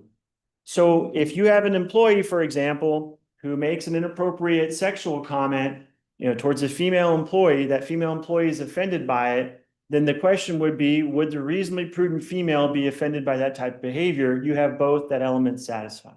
So that looks at it from that standpoint. The next one is that the behavior must be severe or pervasive. Severe, traditionally under the courts, means that a single act of harassment can create liability, and it's almost always been exclusively limited to physical acts of harassment that are also criminal in nature. If someone engages in inappropriate, sexual assault, rape, obviously, things that are going to land you in the county jail, we could also have civil liability for that one individual act of harassment that's a physical act. All other behavior, though, must be typically pervasive. And pervasive means it's a fancy way of saying it's on an ongoing basis. It's not isolated or sporadic. So, for example, if we have an employee who tells that sexual joke in the break room, a supervisor overhears it and says, knock it off, and it doesn't happen again. Is that pervasive? No. It's only happened once, or let's say it happens a couple of times. We take the appropriate corrective action. It's why we have that zero tolerance equity policy, by the way, so we can do that. We're trying to limit liability. On the other hand, if it happens every day in the workplace on a more ongoing basis and no one does anything about it, does that make it more pervasive? The answer is yes. Now, I will say in the last few years, and we're still waiting to see how the courts kind of interpret this, as a result of the Me Too movement, I think this was back in 2019, California said that it's possible a single incident could still establish liability, even if it's not pervasive. We just haven't seen how that's applied so much yet. The last one is the behavior must unreasonably interfere with the workplace. Not too hard to establish. Someone's making a harassment complaint, that means it's affecting their ability to do their job. And that's where that comes into play. Now, as I mentioned, some of these things were changes that came to the law. This was back in 2019. This was in response to the Me Too movement and ways to kind of strengthen some of the laws. So we always try to point these out. First one is that a decline in productivity is not required to establish harassment. It's sufficient only that the conduct altered the working conditions to make it more difficult to do the job. Most of these are in response to certain court cases. There was actually a court case that said, which I think is crazy, and the legislature said, no, we're not going to allow that anymore. But the court case said that someone who was being subjected to sexual harassment would not have an actionable claim because they persevered through it and were still able to do their job. Does that really change the underlying behavior and what they're being subjected to? No, it's crazy. So that's what that means. That's that first one. I mentioned a second ago, a single incident harassment may be sufficient, and it's kind of unclear from the courts what that's going to be just yet. The other change was that the totality of the circumstances matter, including stray remarks by non-decision makers. That goes to a discrimination claim. Standards do not vary by the workplace. There was actually another court case, and this change by the legislature overturned it. But in that court case, the Court of Appeal implied that if you have, for example, a blue collar workplace where people are are out in the field, that may be different than an office environment. And that, that may not necessarily create a hostile work environment, which is kind of a weird way of saying that. It's almost like saying, well, depending on what type of employee you are, what type of job duties you do or something, does that mean that harassment's not harassment? I think that's crazy. And that's what the legislature said. What's that? That's discrimination. Yeah, harassment's harassment. And that's kind of what the legislature said to address it. And then the last part, though, is that the behavior is rarely determinable on paper alone. And that was the legislature's way of saying that, if we see questions of fact, this should go to a jury to decide if harassment occurred, which means that there's a lot more potential. If there's a lawsuit filed, this could go all the way. Courts are a little bit more restrained from being able to, dismiss cases on a motion for summary judgment, if you've ever heard of that phrase, things like that. Now, let's talk about physical, verbal, and visual harassing conduct. So physical conduct. I call these first ones, sometimes we call them the Captain Obvious examples, but the obvious examples. If someone's engaging in sexual assault, touching, groping, physical intimidation in the workplace, I think we can recognize those are things that are inappropriate and are not going to be tolerated. Those are things that may also involve getting law enforcement involved and land you in jail, obviously. These are very severe incidents. Less obvious examples, though. Massages, hugging. There was actually, from hugging, this was in Yolo County. Yolo County had a lawsuit where their elected sheriff at the time, this is a few years ago now, he's no longer the sheriff as I understand, but the elected sheriff would go to male employees and shake their hands, but to female employees in the department, he gave them a hug. And one said felt really uncomfortable getting a hug from the sheriff. It was I don't think there was necessarily ill intent, but I should mention, you don't have to have intent to create a hostile work environment. And that created liability. I believe that case was settled for roughly, I think it was $500,000, something like that. We also saw some interesting situations too, where in the state legislature, there was an assembly member who was known as Huggy Bear, and he would hug everybody. And then there were claims that came out against him on that. And there was never, I don't think, a lawsuit per se that took place, but it became a heightened kind of issue. Not good. I mean, massages too. Yeah, when I talk about hugs, I'm not saying you can't hug in the workplace, but I probably wouldn't go to the employee you don't know very well and say, hey, it's Hug Tuesday. Let's give a big hug. Same goes for massages. Don't go to the employee you don't know very well and say, hey, it's the massage time of year. It's Christmas around the corner. Here, I'm gonna give you a back massage. Probably uncomfortable. Don't do that too often. But these are kind of the situations where more physical touchings are taking place. Oh, quick case study. Although Georgette was assigned at birth as a male, she recently began presenting as a female consistent with her gender identity. She notified her coworkers of her new change presentation, as she previously presented as a male named George. John and Ashley refused to refer to Georgette by her name or female pronouns and still call her George, and frequently ask him why he uses the women's restroom and wears skirts. Have John and Ashley created a hostile work environment? And the answer is yes, because in California, gender identity and expression are still protected categories. So let's move on to verbal content. This is by far the most common area that we do see in the workplace.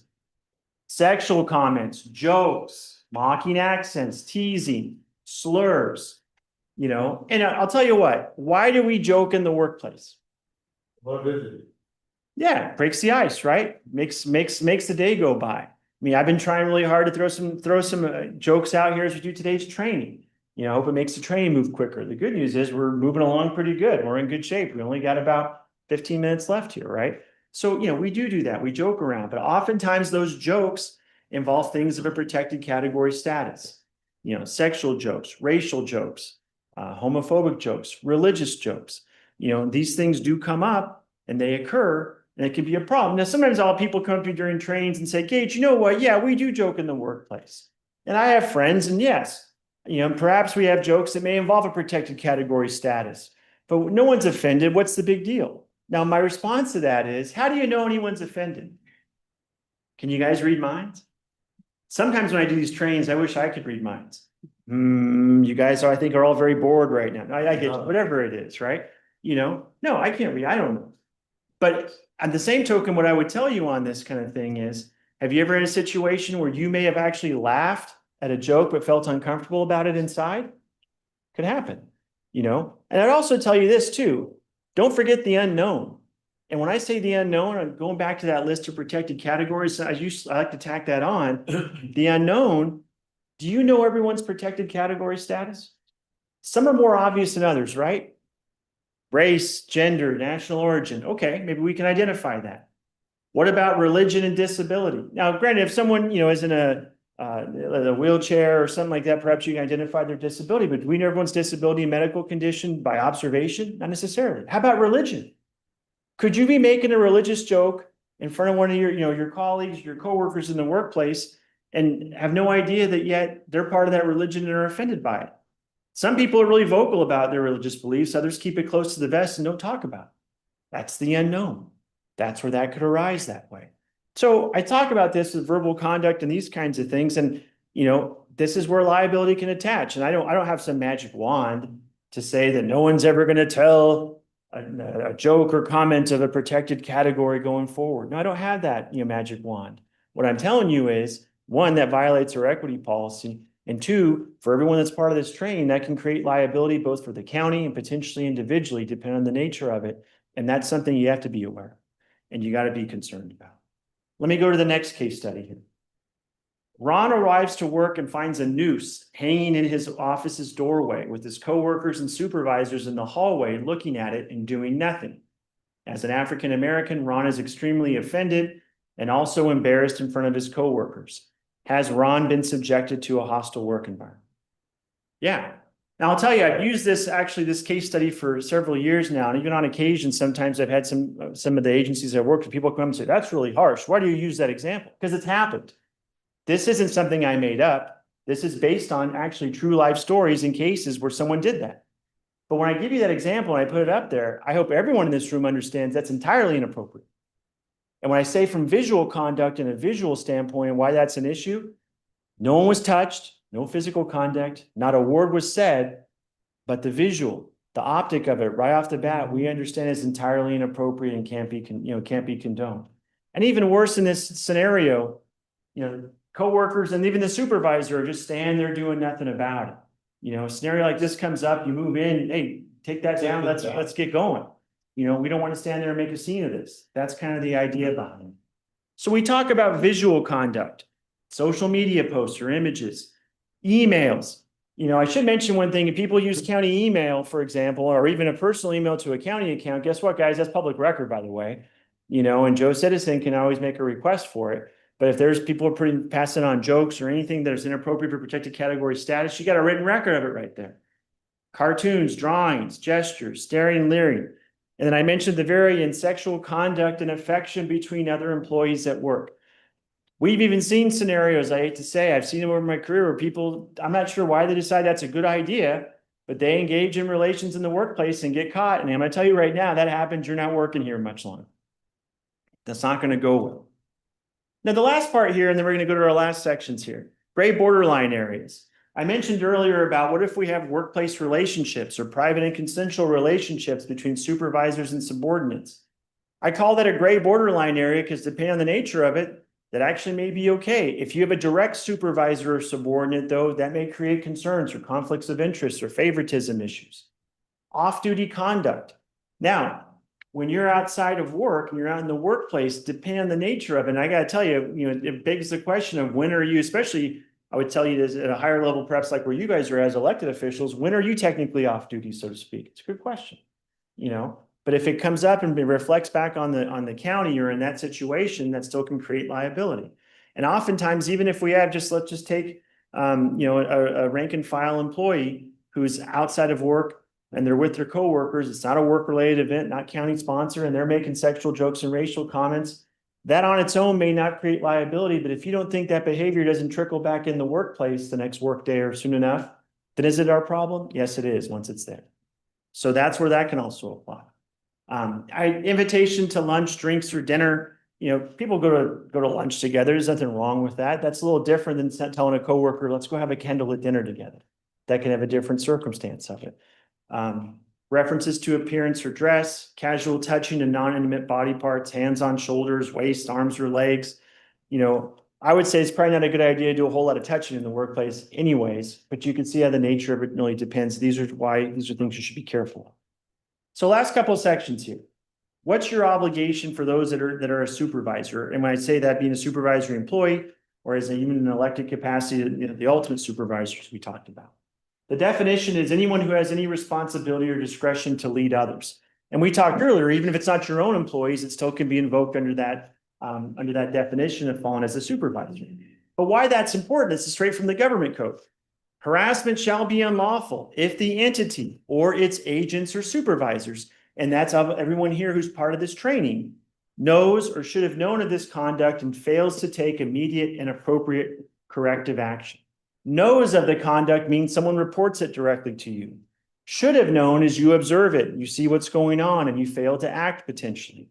So as I note here, supervisors have an obligation to report harassment, discrimination, and retaliation of which they become aware. Now, the important part, and we're going to talk about this, for everyone, that doesn't mean you're the person who investigates it or looks into it. We go through our chain of command here at the county that starts with HR. We'll go to the county administration. That's their job to do that.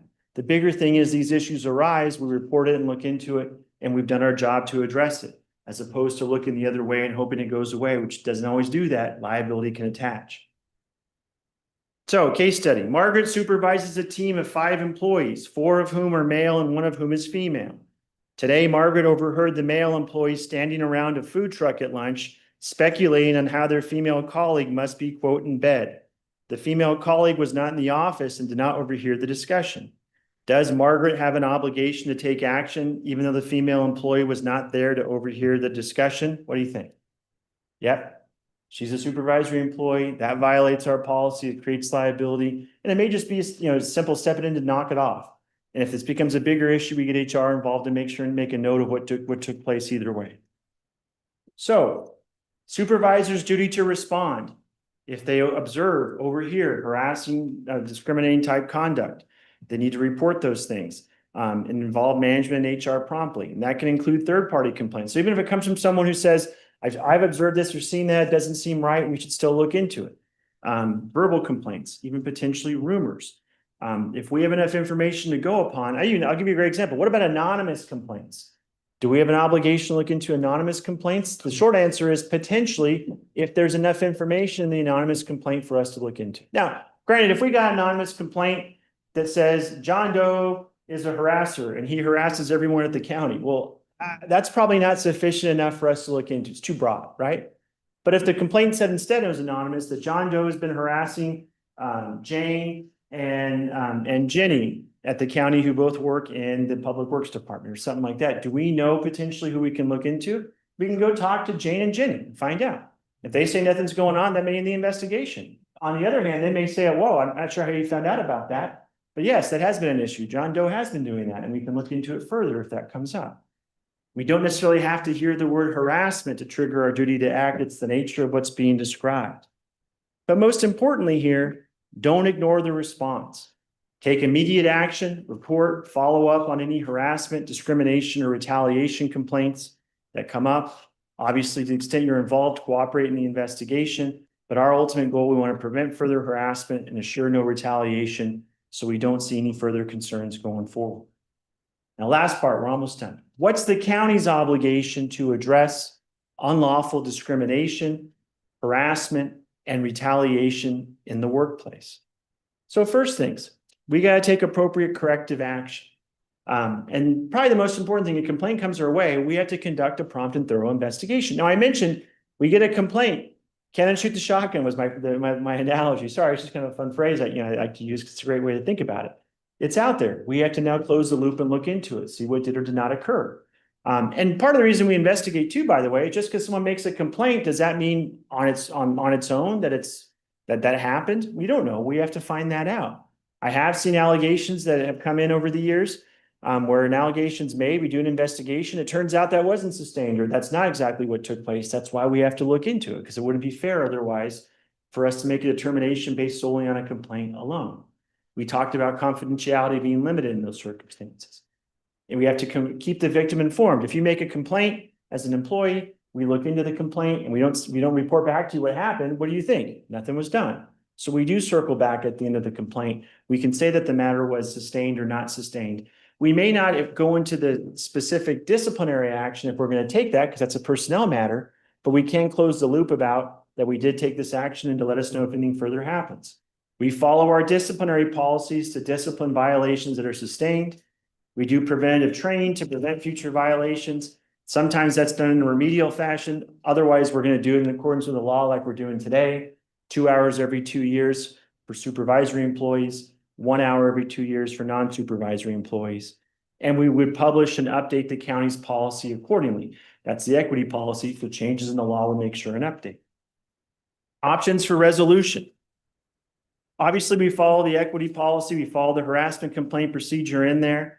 Our ultimate goal and why we want to, these issues come up and people make complaints, we want to handle this internally. That's why we have a policy, because our ultimate goal really is to prevent, get someone back in the workplace, try to address the issue and move on. However, someone still has a right to make a claim with the EEOC, as I mentioned, 300 days from the date of the alleged discrimination, harassment, retaliation, or for the California Civil Rights Department, 3 years. And once they get what's called a right to sue letter, they potentially can still go to state or federal court. Hopefully that's going to be a last resort because hopefully we're doing our part to try to prevent these things, try to address these things if they arise. And that's really, really important. I can tell you that over the years, what I've seen, looking at cases that do go to court, I would probably tell you, roughly speaking, 3/4 of those cases, the person who's the complainant, the one who is the victim of the harassment, who decided to file a lawsuit. And if you were to ask them, why did it go this far to where we got to a lawsuit? They would probably say one way or another, I did try to complain about it and I felt it fell on deaf ears or was not being taken seriously or was not looked into. Now, sometimes you have others, no matter how hard we try to address it, follow our policy, take appropriate corrective action. They're still not satisfied. They still have the right to go to court. That's probably the other 25%. And that's kind of how I call it cost of doing business. It's a reality that we do see lawsuits entirely. That does happen. But hopefully we're in a better spot to defend against those if we've done what we're supposed to do. County liability here. County's liable for the conduct of supervisors who engage in unlawful harassment, discrimination, or retaliation, or if we fail to take all reasonable steps necessary to prevent harassment from occurring. So if we have someone who engages in that type of behavior at the supervisory level and we're aware of it and failed to act, the county's going to be liable in that circumstance. But as I mentioned, from a personal liability standpoint, going back to your money, your wallet, all employees can be personally liable for engaging in unlawful harassment. This is actually true for even non-supervisory employees. It's just in that situation, the county wouldn't be necessarily liable if we have 2 non-supervisory employees that were engaged in harassment towards one another, and we weren't aware of it. There still could be individually liability. But more importantly, supervisors are also liable if we condone it. We're aware of it and fail to take appropriate action to address it. And those damages can include back pay, emotional distress, and for individual employees, punitive damages. The county as a public entity is exempt from punitive damages, but individual employees are not. That case with FedEx I mentioned earlier, where we had $1 million assessed against the individual employee, part of that was punitive damages because of the severe nature of what the harassing conduct was towards those 2 employees. All right, last thoughts here. We're almost done. Prevention. Never play favorites. Why I point out by that, I gave you that case study earlier where we apply our work rules uniformly. I think that's important, consistent in how we do that. Report all complaints immediately. So issues do come up, they come to our attention. It's important that we address that when they arise. Take those complaints seriously. And then I also say monitor the workplace, something I try to encourage, and that may be a little more difficult for the electeds here on the dais as in your capacity as a supervisor, as a board supervisor member, but for what I would say though, your supervisory employees who on a day-to-day basis are in the workplace, be aware of what your subordinates are doing. But the same could happen for you if you're aware of an incident that comes up and we can look into it. To the extent we can address an issue before it becomes a bigger issue, that's going to help reduce our liability. And it's us doing the right thing to enforce our policy and maintain a workplace free of discrimination, harassment, and retaliation. Of course, follow the county's policy, the equity policy, as everyone has a copy of here. And then the last part, people don't like when I say this, but it's still true. Be a good role model. If you're the individual who's the one making sexual comments, racial jokes, these kinds of things, you are establishing as a role model something that you think people are going to think is okay. When it violates our policies, it creates liability, and frankly, is not doing the right thing for our employees overall. That's the main idea, because our ultimate goal is to establish a workplace defined by courtesy, sensitivity, and respect. All of our employees, all of you as electeds come here to serve the citizens of the county of Calaveras. We got to do our job to address it. Guys, thank you so much for your time. Happy holidays. Happy New Year to all of you. And if you have any questions, feel free to let me know, but thank you so much. Thank you. Thank you very much. That was impressive. Thank you for the 2 hours. It's interesting. Yeah, yeah. No, Thank you. thank you, Supervisor. I You appreciate it. should have maybe public comment. Yeah, I was gonna ask for Oh, public yeah. comment after. Does anybody else have anything to say? Did we have any public comment? Funny you say.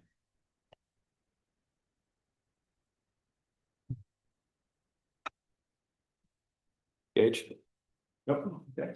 My name is Christopher Budner, publisher of Calaveras 2026election.com, a government watchdog and accountability blog. Unlawful harassment was defined in your presentation as including actions by towards employees, independent contractors, vendors, and other non-employees. Please elaborate on whether a county district supervisor's constituents are considered a non-employee by your definition. Please further elaborate on this specific element of unlawful harassment, providing 2 or 3 additional scenarios depicting how a non-employee might realistically be harassed by a county district supervisor. Please elaborate on whether it is considered unlawful harassment if a county district supervisor allegedly retaliates against non-employees. Please elaborate on whether the act of stalking a non-employee to their home by the spouse of a county district supervisor, allegedly with the intent to threaten and intimidate, constitutes unlawful harassment of that non-employee. This is not a hypothetical scenario, as one of the 5 county district supervisors is well aware. My name is Christopher Budner, publisher of Calaveras 2026election.com, a government watchdog and accountability blog. Thank you. Okay, thank you. I'm with all due respect, in terms of these specific scenarios, I'm not in a position to answer those. If there are issues that I would tell you that, and I'm not also, an employee of the county, so to speak, as opposed to a vendor for purposes of providing this. It would have to be something that'd be addressed by the county from that perspective. So with public comment, the usual practice is we let people talk, but we Oh, don't understood. answer Yep. questions during that time. Thank you. But it's up to the board chair. Thank you. Is there any other public comment? We have no online public comment. Thank you. As this is an informational item, thank you, Gage, very much. Thank you. I actually have a question. Oh, sorry, I didn't know. No, it's okay. I was just waiting for public comment to go. Curiosity. At what point does it drop? Because many of us in this room are elected officials. At what point is it become, and you don't have to answer this today, it's just, I've always wondered, does it become First Amendment versus harassment? There's No. not, I mean, we deal with the public all the time. And so where did that line become, if someone were to go in and yell at, say, Teresa, but say, I'm with Teresa and someone's yelling at me, but she's subject to that environment, how did that be, is that still First Amendment, or is it now harassment to Teresa, in a hostile environment? I mean, how do you deal with that with the position we sit in and gauge that, and whether or not we go to Judy and complain, you know what I mean?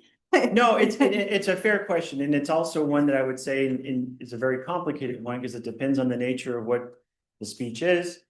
It depends on if it's done in an official capacity, because First Amendment rights don't always apply to a public employee who's engaged in their official duties. But then it also depends on the nature of what you're saying. So, can this be used to chill political discourse, for example, which happens? Not necessarily. When I say that out loud, that also Yeah. depends on the specific scenarios of what was said or not said. So then that's when an investigation would be good to have, to make sure that we're reacting to the correct, Potentially. go into. But it Go also into depends on duty the and say, nature. hey, this happened, I don't know where to balance it. Yeah. No, and fair enough, Supervisor. I think, are people gonna have disagreements, for example? That's the nature of the discourse Yeah, of government, and that's appropriate. But then once again, you look at protected categories and what those things are. It doesn't mean people can have personal opinions on those things necessarily, but how they apply into the workplace or in terms of what you do, that's where I think that's a balancing act of how that's gonna take place. Yeah. And that becomes difficult. I agree with you. Thank you. Okay, All right, guys. thank you very Happy much. holidays. Thank you, everyone. Make sure and turn your forms. Thank you. I'll collect them down here and then give them to. Oh, no, Martin. Come on. Can't tell me what to do. Guys, It's it was being. Thank you. done that tomorrow too. So we're not done. Yeah, we're gonna go into closed session now, and then we're gonna come back from closed session to report out and do supervisor announcements. And so closed session, item 31, pursuant to Government Code 54957.6, conference with county designated labor negotiators Teresa Hitchcock and Judy Hawkins regarding the following employee organization, Deputy Sheriff's Association, DSA.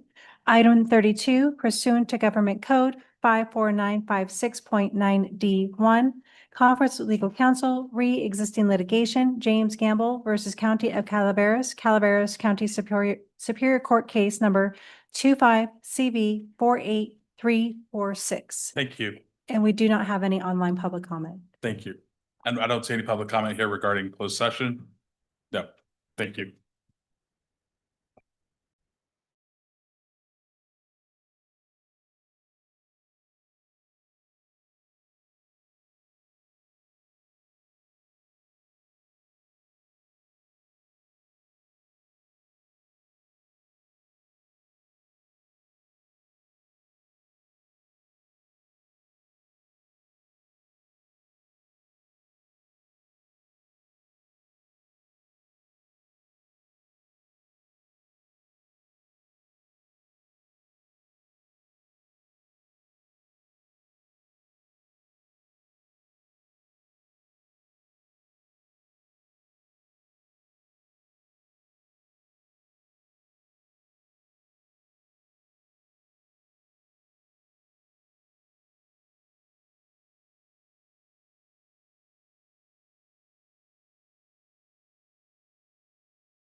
Thank you. We are back. Madam Clerk, would you report out, please, from closed session? Closed session, agenda for today, report out item 31 pursuant to Government Code 54957.6, conference with county designated labor negotiators Teresa Hitchcock and Judy Hawkins regarding the following employee organization, Deputy Sheriff's Association, DSA, board action, no reportable action taken. Item 32 pursuant to Government Code 54956.9D1, conference with legal counsel, re-existing litigation, James Gamble versus County of Calaveras, Calaveras County Superior Court Case number 25CV48346. Board action on a motion by Supervisor Stopper and second by Supervisor Follendorf. The board voted to authorize county counsel to defend the county in this action in which plaintiff James Campbell alleges wrongful death of his uncle due to dangerous road conditions, and to retain the Caulfield Law Firm to assist county counsel in the defense of their action. Thank you. Is there any public comment? Seeing none? Is there any online? We have no individuals Thank you. online. We'll move on to supervisor announcements. In compliance with Government Code, Section 53232.3D, board members shall provide brief reports on any meetings attended at the expense of the local agency and may make other announcements or report out. Thank you, Supervisor Stopper. I'm gonna hand over the speech to Miss Andal because she attended CSAC. I had vehicle problems that perpetuated. And so she was able to stand in on me, and she, from my understanding from talking to people, she elevated with a learning curve like this. So she did a good job. So I'll hand that over to her. Supervisor Topanelli. Yes, I attended the, as part of the tree lighting ceremony in Valley Springs on Friday night. It was well attended. I think half the town was there. And then the next day, the parade, it was the largest parade. I've been doing the parade for the last 20 years. It was the largest parade that I've ever been involved in. There were 60 entrants in it, so it was very well. Sunday, I attended the Main Street here, the San Andreas Merchants Association tree lighting and the closing of Main Street. And it was well attended also. It was very good. And then just a big shout out, Calaveras High School football team. They are playing this Saturday in Fullerton for the state championship. So congratulations, guys. Awesome. Supervisor Follendorf. Tomorrow I'll be attending ICRC. Also happening tomorrow, unfortunately, I'll not be able to be there, but I hear that Gary is speaking. Habitat is having a groundbreaking, I guess is what you want to call it, of the new development in Eagle Camp, which is really, even though it's within the city, it's for the county and city our size, this is one of the biggest developments in the state of California that Habitat has ever done. So there is a lot of spotlight on this project. So thank you for being there. And then I had originally gone because for personal reasons, but ended up being quite the night on Saturday night with the sheriff. And the congressman was there at the Cattlemen's Association dinner. And the sheriff did his spiel, the congressman did his spiel, and I got lucky and didn't have to say anything. But it was a good turnout, and it was really nice to see them both out and about. I'm still trying to figure out how the sheriff beat me there after the parade, but yeah, I swear she got picked up by a drone or something. Yeah, please. And also on Saturday night after the parade, I attended the Terrace Shopping Center tree lighting, and it was well attended too. So, How many hot cocoa did you have? It sounded like a lot of hot cocoa. there's a lot of hot cocoa. As Supervisor Stopper said, I did attend CSAC last week in San Jose. Huge conference, so many workshops, committee meetings. definitely a steep curve, but I learned a lot, made so many connections. It was an absolute honor to be around so many like-minded, driven, dedicated people. Came home to a very busy Christmas weekend, starting off in District 2. I had the honor of emceeing the tiniest Christmas parade in Mountain Ranch with our mayor. We call him the mayor, Phil Alberts. So that was a great honor for me to get to assist Phil. And then off to Oak Hill that had a Christmas open house and the Veterans Crab Feed. Well, I didn't make it to West Point. They had a great Christmas tree lighting, craft fair, parade.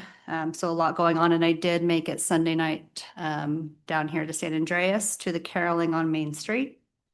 And thank you for pointing out the football game. So proud of our boys. I think this is the first time ever in Calaveras High School history.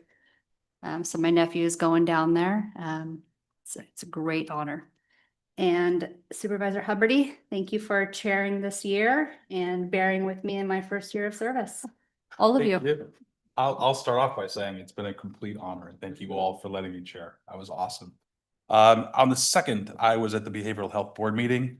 We're actually changing offices now that they've vacated their mobile units for the new building. And we chose new officers. On the 3rd, I attended the Evetts Pass Property Owners Council. Again, a very positive way of getting a lot of information circulated in the Upper Highway 4 corridor. Again, going on about burn buddies and all the other things that are coming on to hopefully we'll get some big snow here. On the 4th, where I did attend the Winter Wise at the Independence Hall in White Pines. I just wanted to thank our sheriff and all of our frontline for being there and for educating our community on best practices. On the 5th, much like Supervisor Toffanelli was saying, the Murphy's Parade was off the hook. It was bigger this year for some reason than ever before. For a moment there, it felt like there were more people in the parade than there were watching it, but actually there was a huge crowd out there as well watching. On the 6th, Supervisor Follendorf was there. We opened the Mack Museum, which is huge. If you get the opportunity, I don't know if you want to say a few words about it because it's unbelievable. It is such an honor to our Native Americans and to the artifacts that everybody saved. The county gave the artifacts, the city gave the artifacts, the Old Timers Museum. I put the Stephen O. baskets in there as well, and it's just, and the Dr. Cooper's baskets. It's unbelievable, and you don't really feel like, I mean, it's a museum that's worthy of being in downtown San Francisco. They really did a beautiful job. The attention to detail and the history is phenomenal. And then I was in Valley Springs and then the Angels Camp that night. Again, a huge parade, over 60 entries. I missed the Moke Hill. I would love to have been there. And then on the 8th, we did the Christmas luncheon at the Arnold Library that Jesse Sprague was there. It went very well. Thank you. Madam CEO, would you have anything? Yeah. Julie, thank you for stepping in. I